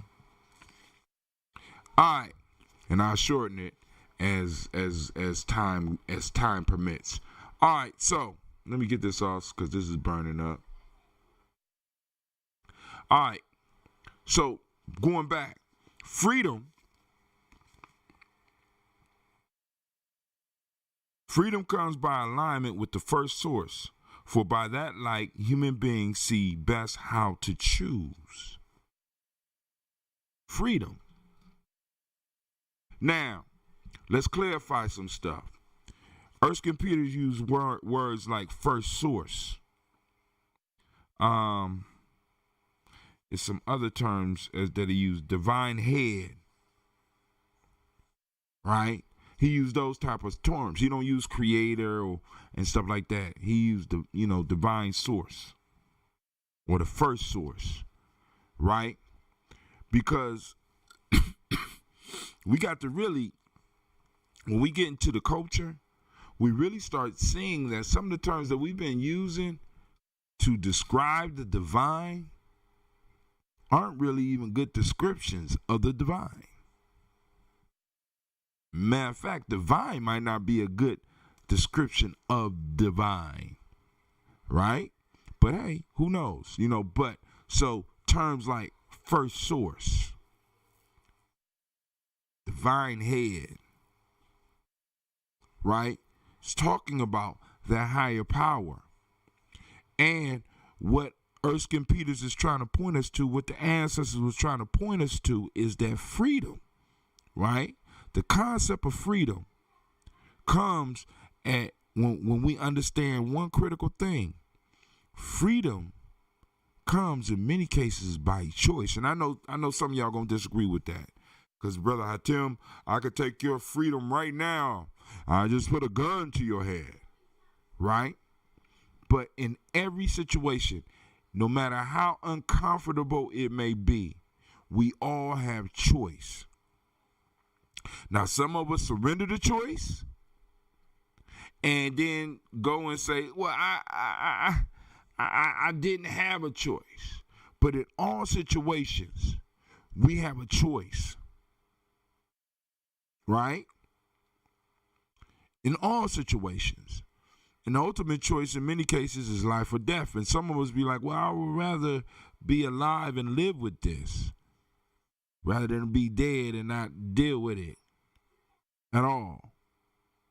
But as uncomfortable and as compromising and as dangerous as some of the choices that we have to pick sometime, you know what I'm saying, that we have the things that we got to choose between, there's still a choice there.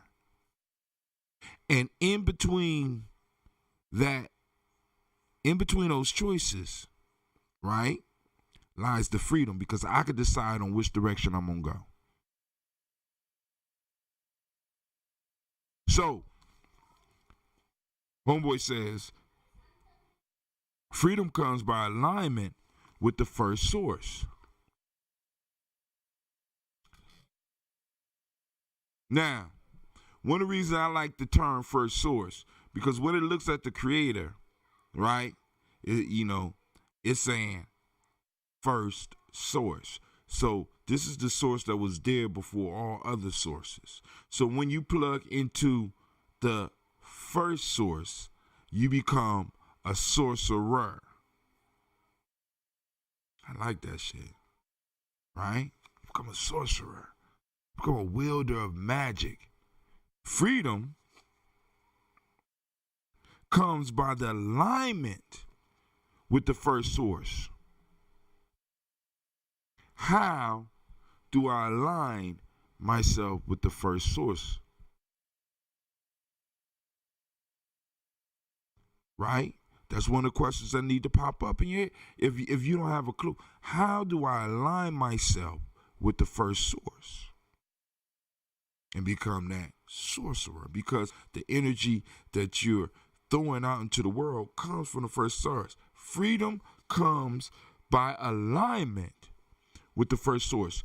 So by me putting myself in line with the first source, knowing what the first source is, seeking out that first source, and aligning myself with this first source.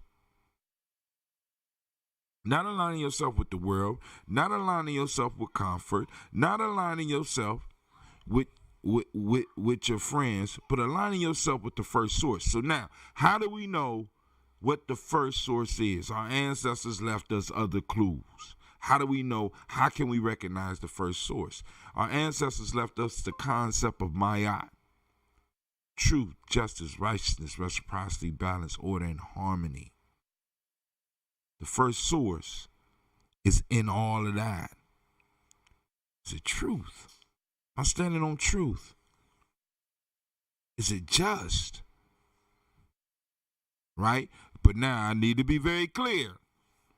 Because those of you that was watching my show earlier today, I talked about Ma'at. But I wanted to make sure that our people understand that when we are applying Ma'at, we first must apply Ma'at at home, right? Because it becomes dangerous when I become a principled person and I'm dealing in a world of predators. Because what predators do is they look for opportunities. I'm not going to call them weaknesses, but they look for opportunities. Somebody that stand on truth at all times become a victim when you walk into the wolves' den, like court.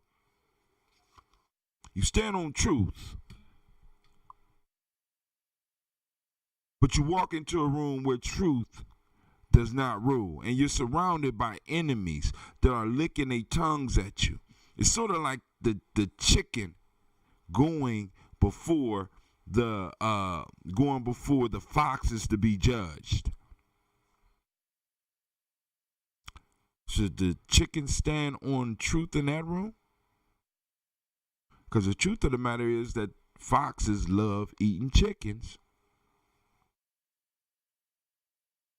Foxes survive by eating chickens. See, Ma'at for the chicken works amongst the chickens.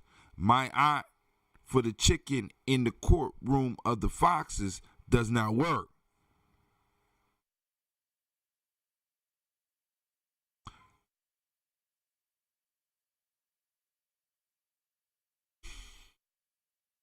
So we have to really learn how to apply these principles and start aligning with our first source.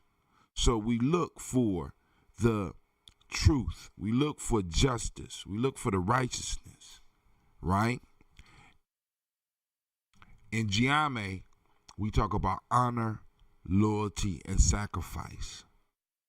These are divine attributes: honor, loyalty, and sacrifice, to help ground us and to get us in alignment with this first source. Honor. That means, You know what I'm saying? To hone something down to perfection. And also it means to place something above. Right? Place something above. You know what I'm saying? What have you placed above you? Because oftentimes we have to place things above us so that we can remind ourselves that it's bigger than just us. Because this world loves it when it's just about you, right? Because you walk into a place and it's just about you, and for them, it's about their group. You walk into a room of West Asians, they might be beefing when you walk into the room, but when you walk into the room, the beef stops and it becomes about them against you, and you go in there and wonder why you can't win. Right? They placed something above their personal interests. Democrats and Republicans hate each other. They argue about COVID-19, whether it's real or not. They argue about how much money's supposed to go out. They argue about all that. But you bring up reparations, and everybody on the same page. They align with something, honor, something above, so we often need those things that we place above. So, you know what I'm saying? So in Gye-Nyame, boom, honor, what is this thing? What is this thing we placing above us? We got the symbol of Gye-Nyame, we got the symbol of the phoenix. We talk about Ke'in, our thing, not my thing, it's our thing, the collective. Right? And then what starts to happen? Because this is getting to the freedom. What starts to happen in our collectives is that we have a collective of individuals focus on them. And they don't understand the honor of placing the collective above. They don't understand it. So freedom never comes because we end up chasing our tails because we always got to deal with people's personal shit. Because it's about them. What about the collective? Honor, placing something above. Loyalty. Right? Loyalty. Being loyal to something. What are you loyal to? If you can be bought, that's called a mercenary. That's called a mercenary.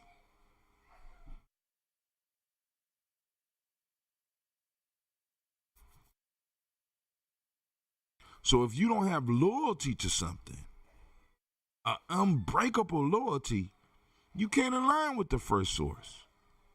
Because it's going to require you to make painful decisions. Loyalty makes you have to make painful decisions. Loyalty makes it possible for you to have to go and sit it down somewhere for a little while. Right? So you mix honor and loyalty, you got some powerful shit. If it's going in the right direction. If it's going in the wrong direction, you always going to lose. Honor, loyalty, and sacrifice. Being able to give. Being able to let go of something that may be painful to let go for that thing greater. Aligning yourself, right? Because, like I said, I don't want to leave y'all hanging with just the nice proverb and the nice words and then somebody come and dance around the words and it's just a pretty thing. I want to talk to you about the basic principles that will help you align yourself with the first source. Because then we could really talk about freedom. Because it says freedom comes by alignment with the first source. That thing, that honor, the thing I place above me, that thing that I'm loyal to, right? The thing I'm willing to make sacrifices to. I align myself. And it helps me align myself with that first source. Doing these things, aligning myself with the first source. Why? Why is the first source good? Because Freedom comes by alignment with the first source. For by that light, human beings see best how to choose.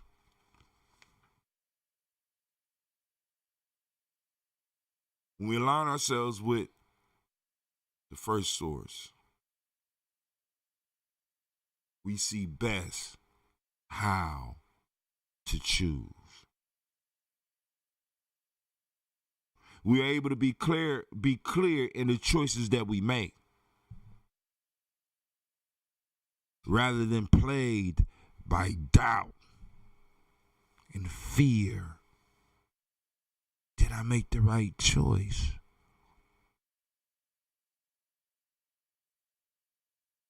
Right? But I want to be clear, this is a little bit deeper than just belief. Right? Because like I said, now I could talk about honor, loyalty, and sacrifice because it's practice, and I've seen it practice, and I have practiced it myself. And because I have, I'm able to speak about it from experience, not from theory, not from ideas, not from philosophy, but from what I have been seeing in my life. Honor, loyalty, and sacrifice. And like I tell people all the time, like I said, check out the Daily Toasters. Check out some of the people that's getting up in the morning and see if this is not making a change. See if what we do in the Gye-Nyame journey is not making changes in people's lives. See if what we're doing in Gye-Nyame journey has not saved people's lives. When people start adhering to the principles and start practicing the principles, they start seeing a definite difference in their life. You know why? Because they are able to align themselves with the first source. And the first source gives them a better ability to see how to best choose.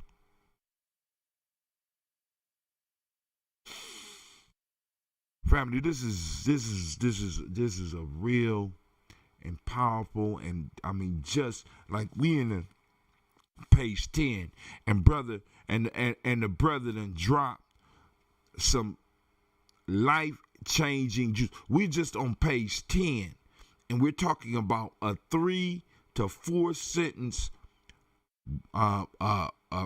little piece here. And he's dropping this. And when you sit down and you take yourself through the process of applying this to you, how have you seen this operate in your life? When you follow the system that comes through Gye-Nyame, right? When you follow the system, I mean, it ain't just because this is an ancient practice, but I could use Gye-Nyame and throw that on there. This is an ancient practice. How have you seen this in your life? How can you use this to improve your life and your lot in life? It's not a get-rich-quick scheme. It's not a financial literacy piece. It's about aligning yourself with the first source. Being able to practice that honor, loyalty, and sacrifice. Being able to understand truth, justice, righteousness, reciprocity, balance, order, and harmony. Being able to grasp those 7 principles of Kwanzaa and work them in your life and hone yourself so that now you can align yourself with the first source and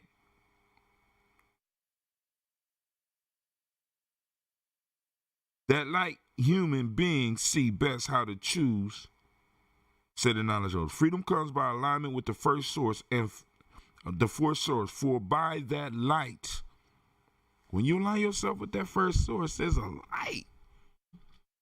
An ability to see. That's all they're saying. Ability to see some stuff that other people won't be able to see. Ability to hear things that other people won't be able to hear. Developing an advantage. Call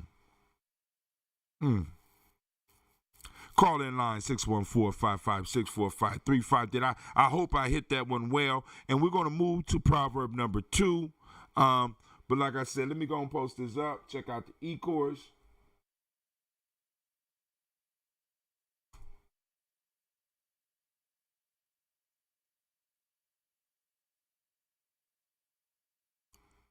Well, let's go over here and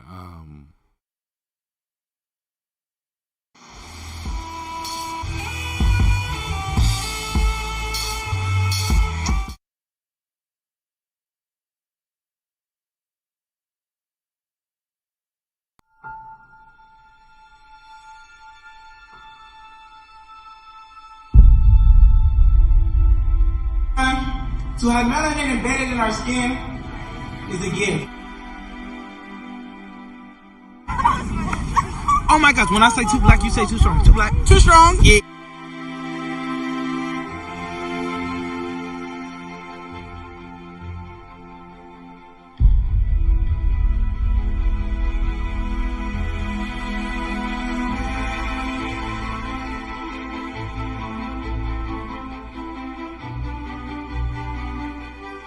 We were born to be great.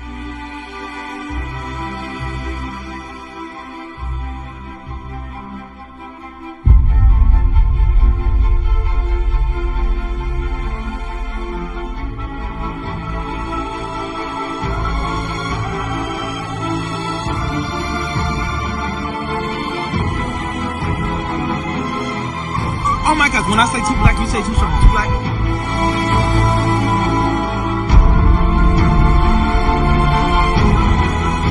We were born to be great.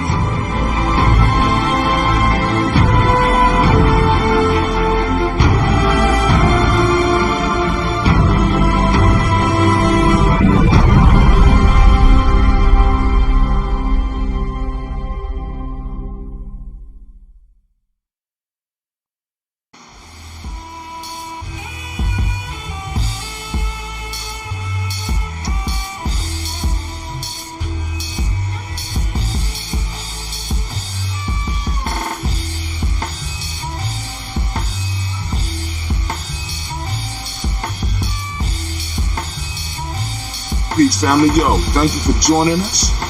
Right? And I'm thrilled to announce the fact that we are now releasing our first free e-course. Come and learn about Gye-Nyame journey, see some of the stuff we do. Come and join the tribe. Tribe up with us and check out the free e-course. We'll make sure that the URL pop up right about here. And it'll probably be somewhere in here. Check us out, family, because we are building. Come and learn about Gye-Nyame journey, and let's build together.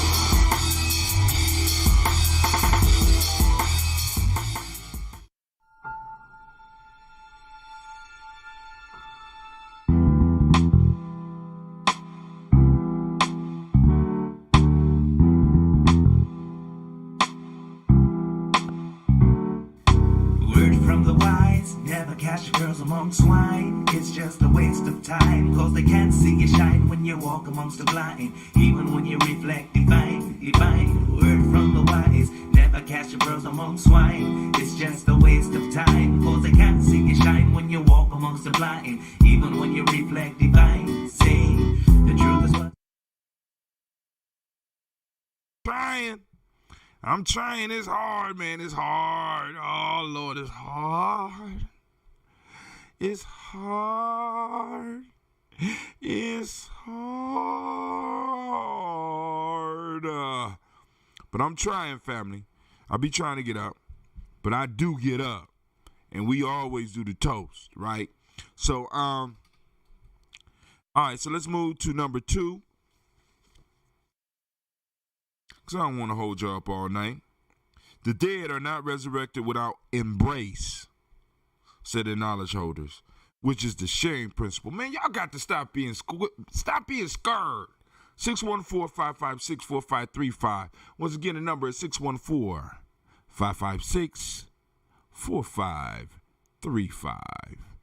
You know what I'm saying? I want to hear some of y'all thoughts. You know what I'm saying? Because I'm sitting up here like, good grief. I know I ain't the only one thinking about these.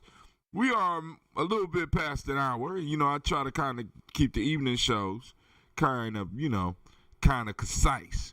But the next proverb is, the dead are not resurrected without embrace, said the knowledge holders, which is the sharing principle. Oh, my God. So, bruh, hold on. So this he an ancestor now. This ancestor, man, has basically, I just want you to understand this. He not only gave us the key to freedom tonight, but he also took it one step farther. He said, listen, I'm going to give you the secret to resurrecting the dead. Let me say that again. This dude in this little book just talked to you about raising the dead. He said, the dead are not resurrected without embrace. How do you embrace something?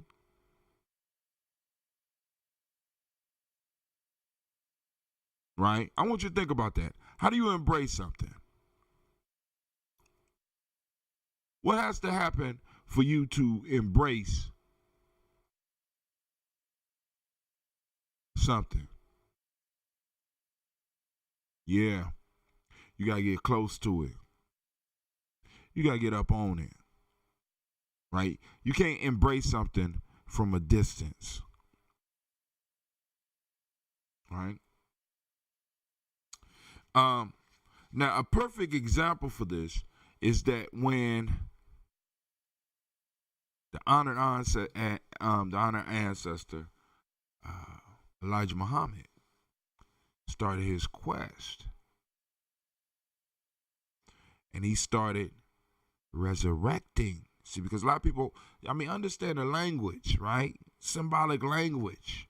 But even if we was talking about an actual body, there's an embrace that has to take place there too. But if we are going to resurrect what's dead, and what's dead, something that is not moving, something, and we got a lot of dead walking around. We got a lot of zombies just walking around here. How you raise the dead, brother man?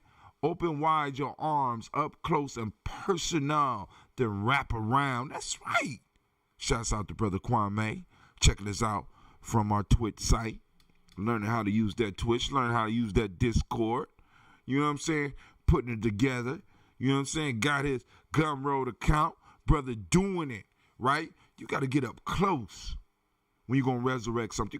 You got to, in a sense, you got to embrace death to resurrect something. That's almost scary. If I'm going to bring you from the dead, I am going to have to come to where you are, because if you dead, more than likely, you can't come to where I'm at, or you wouldn't be dead. That requires me to have to move towards you, to move into your realm, to move into your tomb, to move into your grave, because wherever a dead person is laying, in a lot of cases, it's like their tomb, or it can become it, because death has a way of taking over a place. The body starts to rot because certain parts of the system shut down. The life starts to leave the body. The light starts to leave. You can see that there's a difference. I remember when my grandfather passed away in my mom's house. You know, I got to chill with him. And Sasha was a baby. And I brought Sasha over, and 1 minute he was, lifting her up and hugging her, and and everybody like, ooh, he done did a turnaround. He gonna be all right. Right? And then you could see it coming. So I got a call at work. And Cleve just happened to be, I think it was like either was in school or summer program. And Gina wasn't in school yet. Sasha definitely wasn't in school. So I grabbed Cleve and went over, and I went upstairs and looked at my grandfather. And I could see it wasn't there. He wasn't there. And I brought Cleve up. I said, because, you named after this. This is the greatest man I have, you know what I'm saying, in my life. I have many great men, but this is the greatest. This is the first, in many cases, the first man I knew. And I named you after him. I want you to recognize what death looks like. I want you to look how different your grandfather, your great-grandfather is.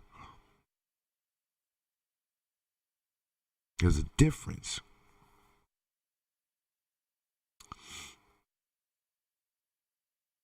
And in order to resurrect something that's dead, you have to go into the realm of where they are. You have to go into their tomb.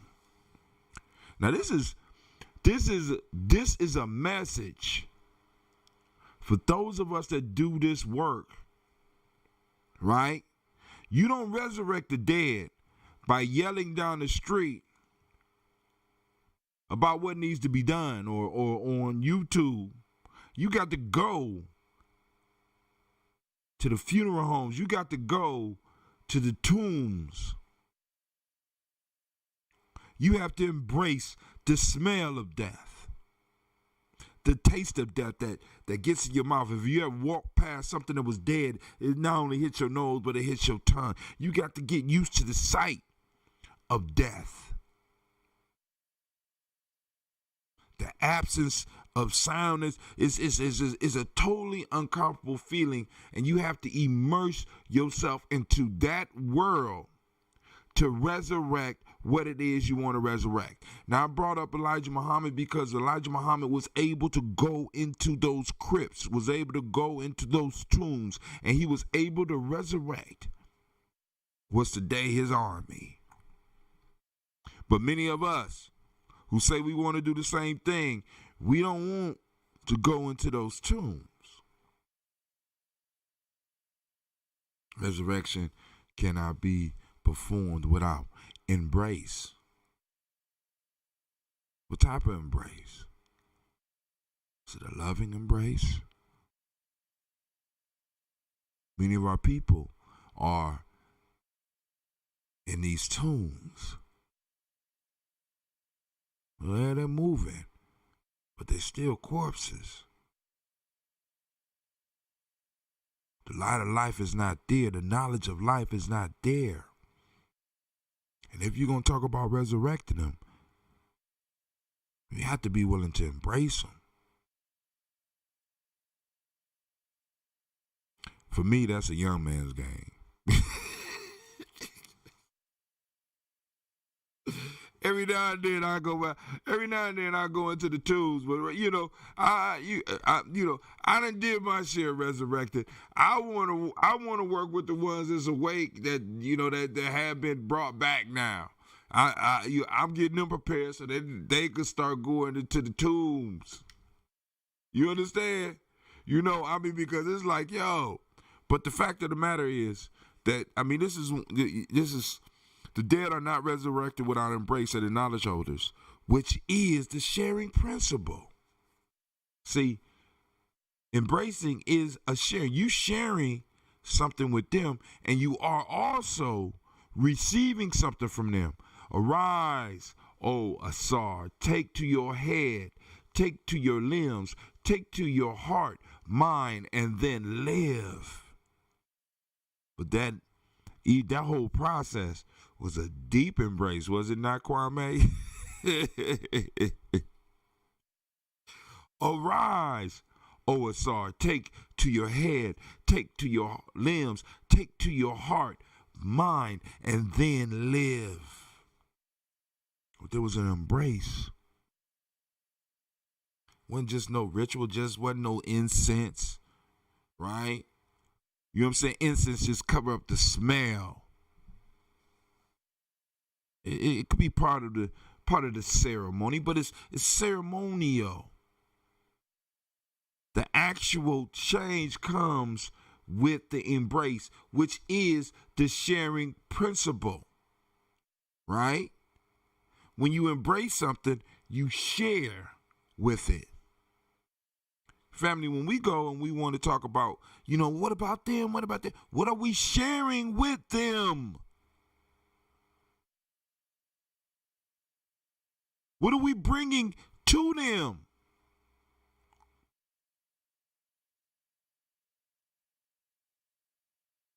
I can't resurrect the dead without The sharing principle. And the sharing principle means that I have to bring something of value. It means I have to bring something to them.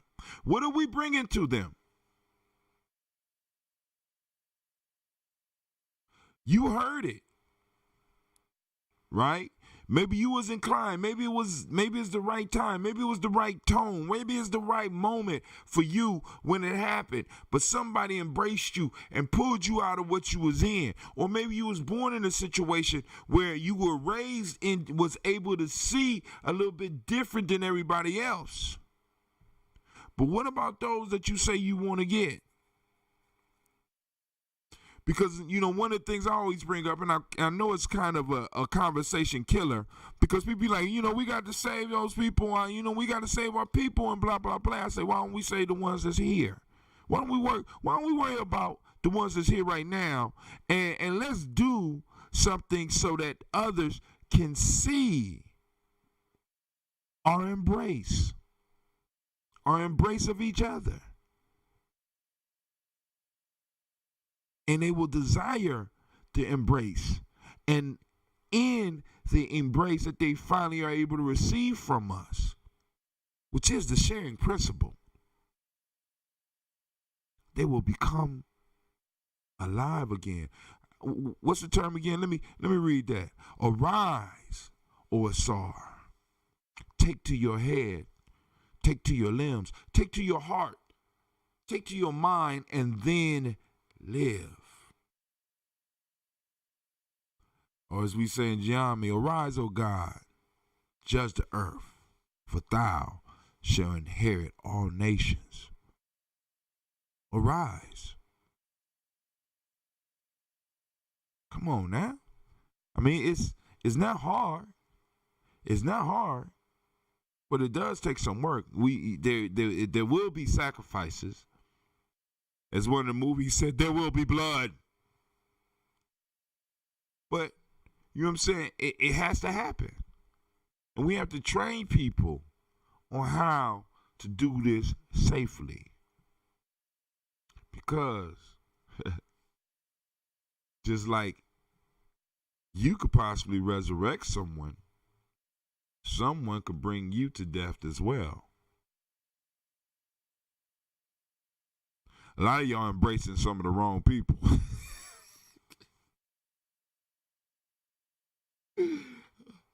Oh, man. All zombies don't want to be resurrected. Some of them like being zombies. And that's cool. If that's what they like, if they like it for themselves, I love it. You know what I'm saying? So let's go and try to work this last one out. And I'm going to get up. This last one is long. I think I am going to save this one for next week, and we're going to work on this one by itself. I'm going to read it real quick, and y'all can think about it. I'm going to put, it'll be 423.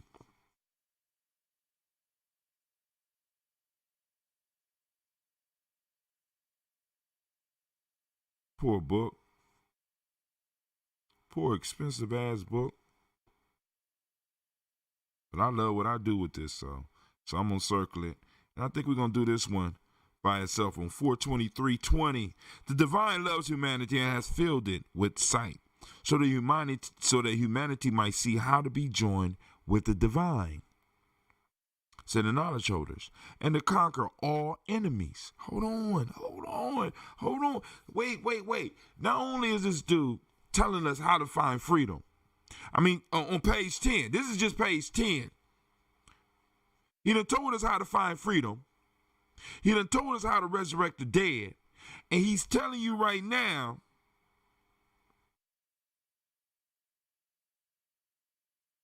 how to conquer all enemies. I'm telling you, our ancestors already got the answers, family. Many of us just don't.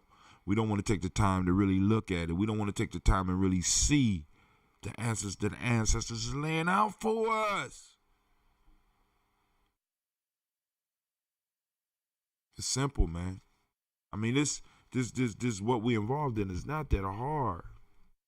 It's not that hard. And it's not that complicated. And the people that we are up against are not that smart. You can see right now this whole shit is falling. It's falling to the way. I can't wait till tomorrow so we can have this discussion about this $2,000 a month that they are now talking about throwing out and what it means for you. Now, do y'all remember when I told y'all? Now, I really want y'all to hear me on this. So, when I heard the stimulus was coming out and I wanted a computer, I knew that before they announced and declared that it was going to happen, I needed to buy what I wanted. I wanted a computer because I already knew that as soon as they dropped that money, prices was going up. So I scrape up my money. I borrow money. Boom, boom, boom. I go and buy my computer. When I buy, it's $525. Right? Send it. Boom. Waiting for my thing. But my computer is stuck in limbo now because I can't get it because FedEx won't come to my building and FedEx won't allow me to come to the building to get it. So my computer is stuck in limbo. But I bought the computer for $525. In between the time of me buying the computer and getting the computer, which was supposed to be within a 5-day period, the computer has went up in price over $100.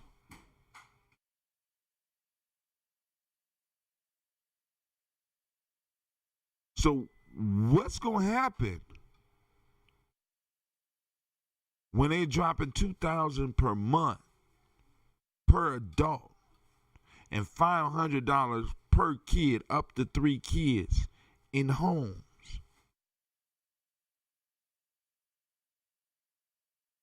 What's going to happen to the price of milk?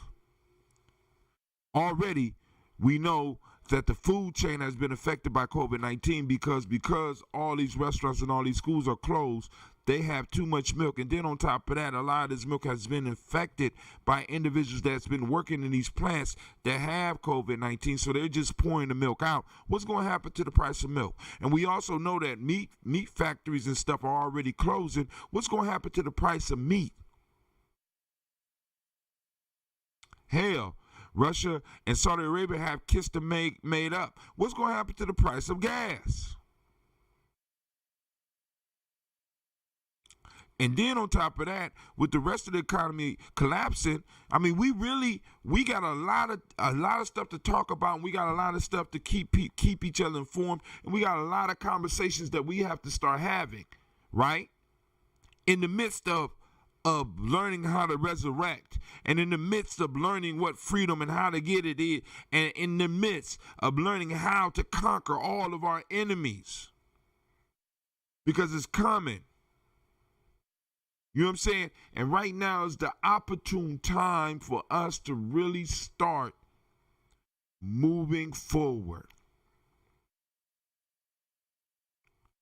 Never in history, at least in recent history, because you know all this shit is recent. All the shit we going through is a blip in our history. This is a goddamn blip.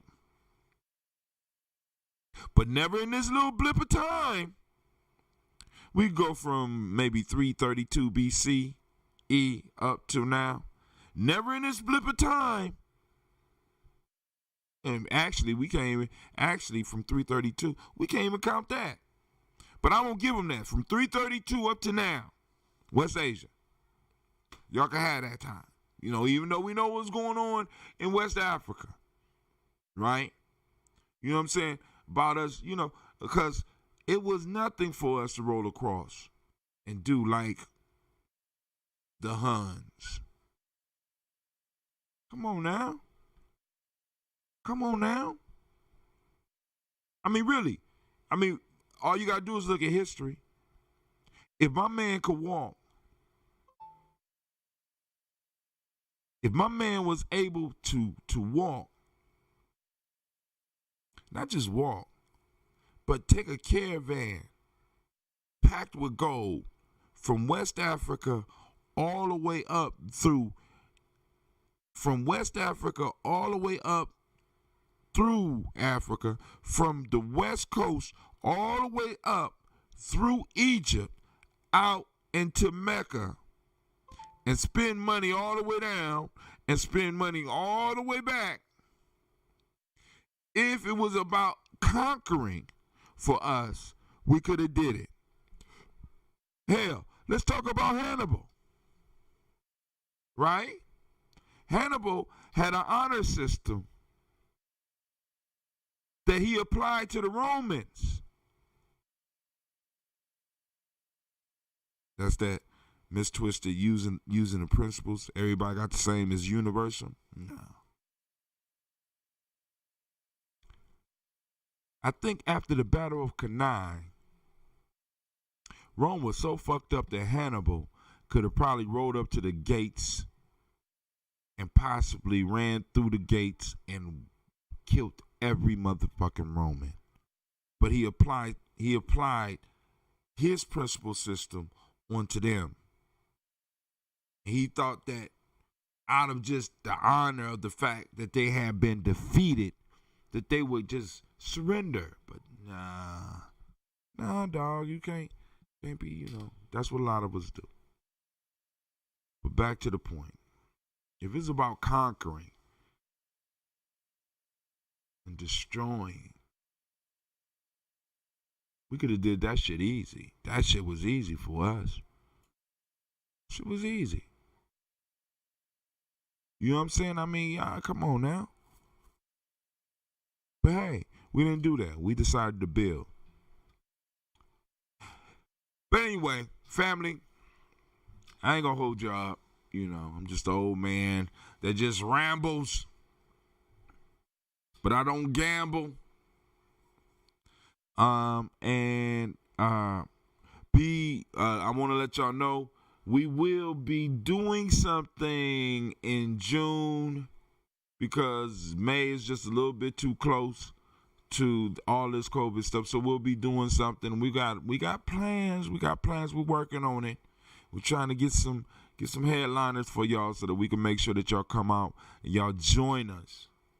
All right, for what we're calling our DiGyFest. Right?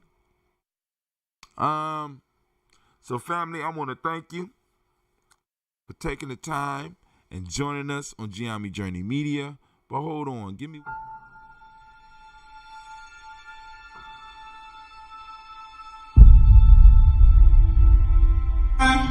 to have melanin embedded in our skin is a gift. Oh my gosh, when I say too black, you say too strong. Too black? Too strong? Yeah. To have melanin embedded in our skin is a gift. Oh my gosh, when I say too black, you say too strong. Too black? Too strong? Yeah.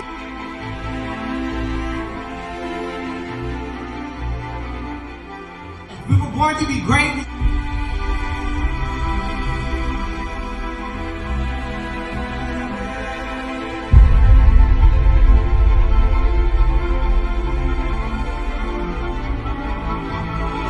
To be great.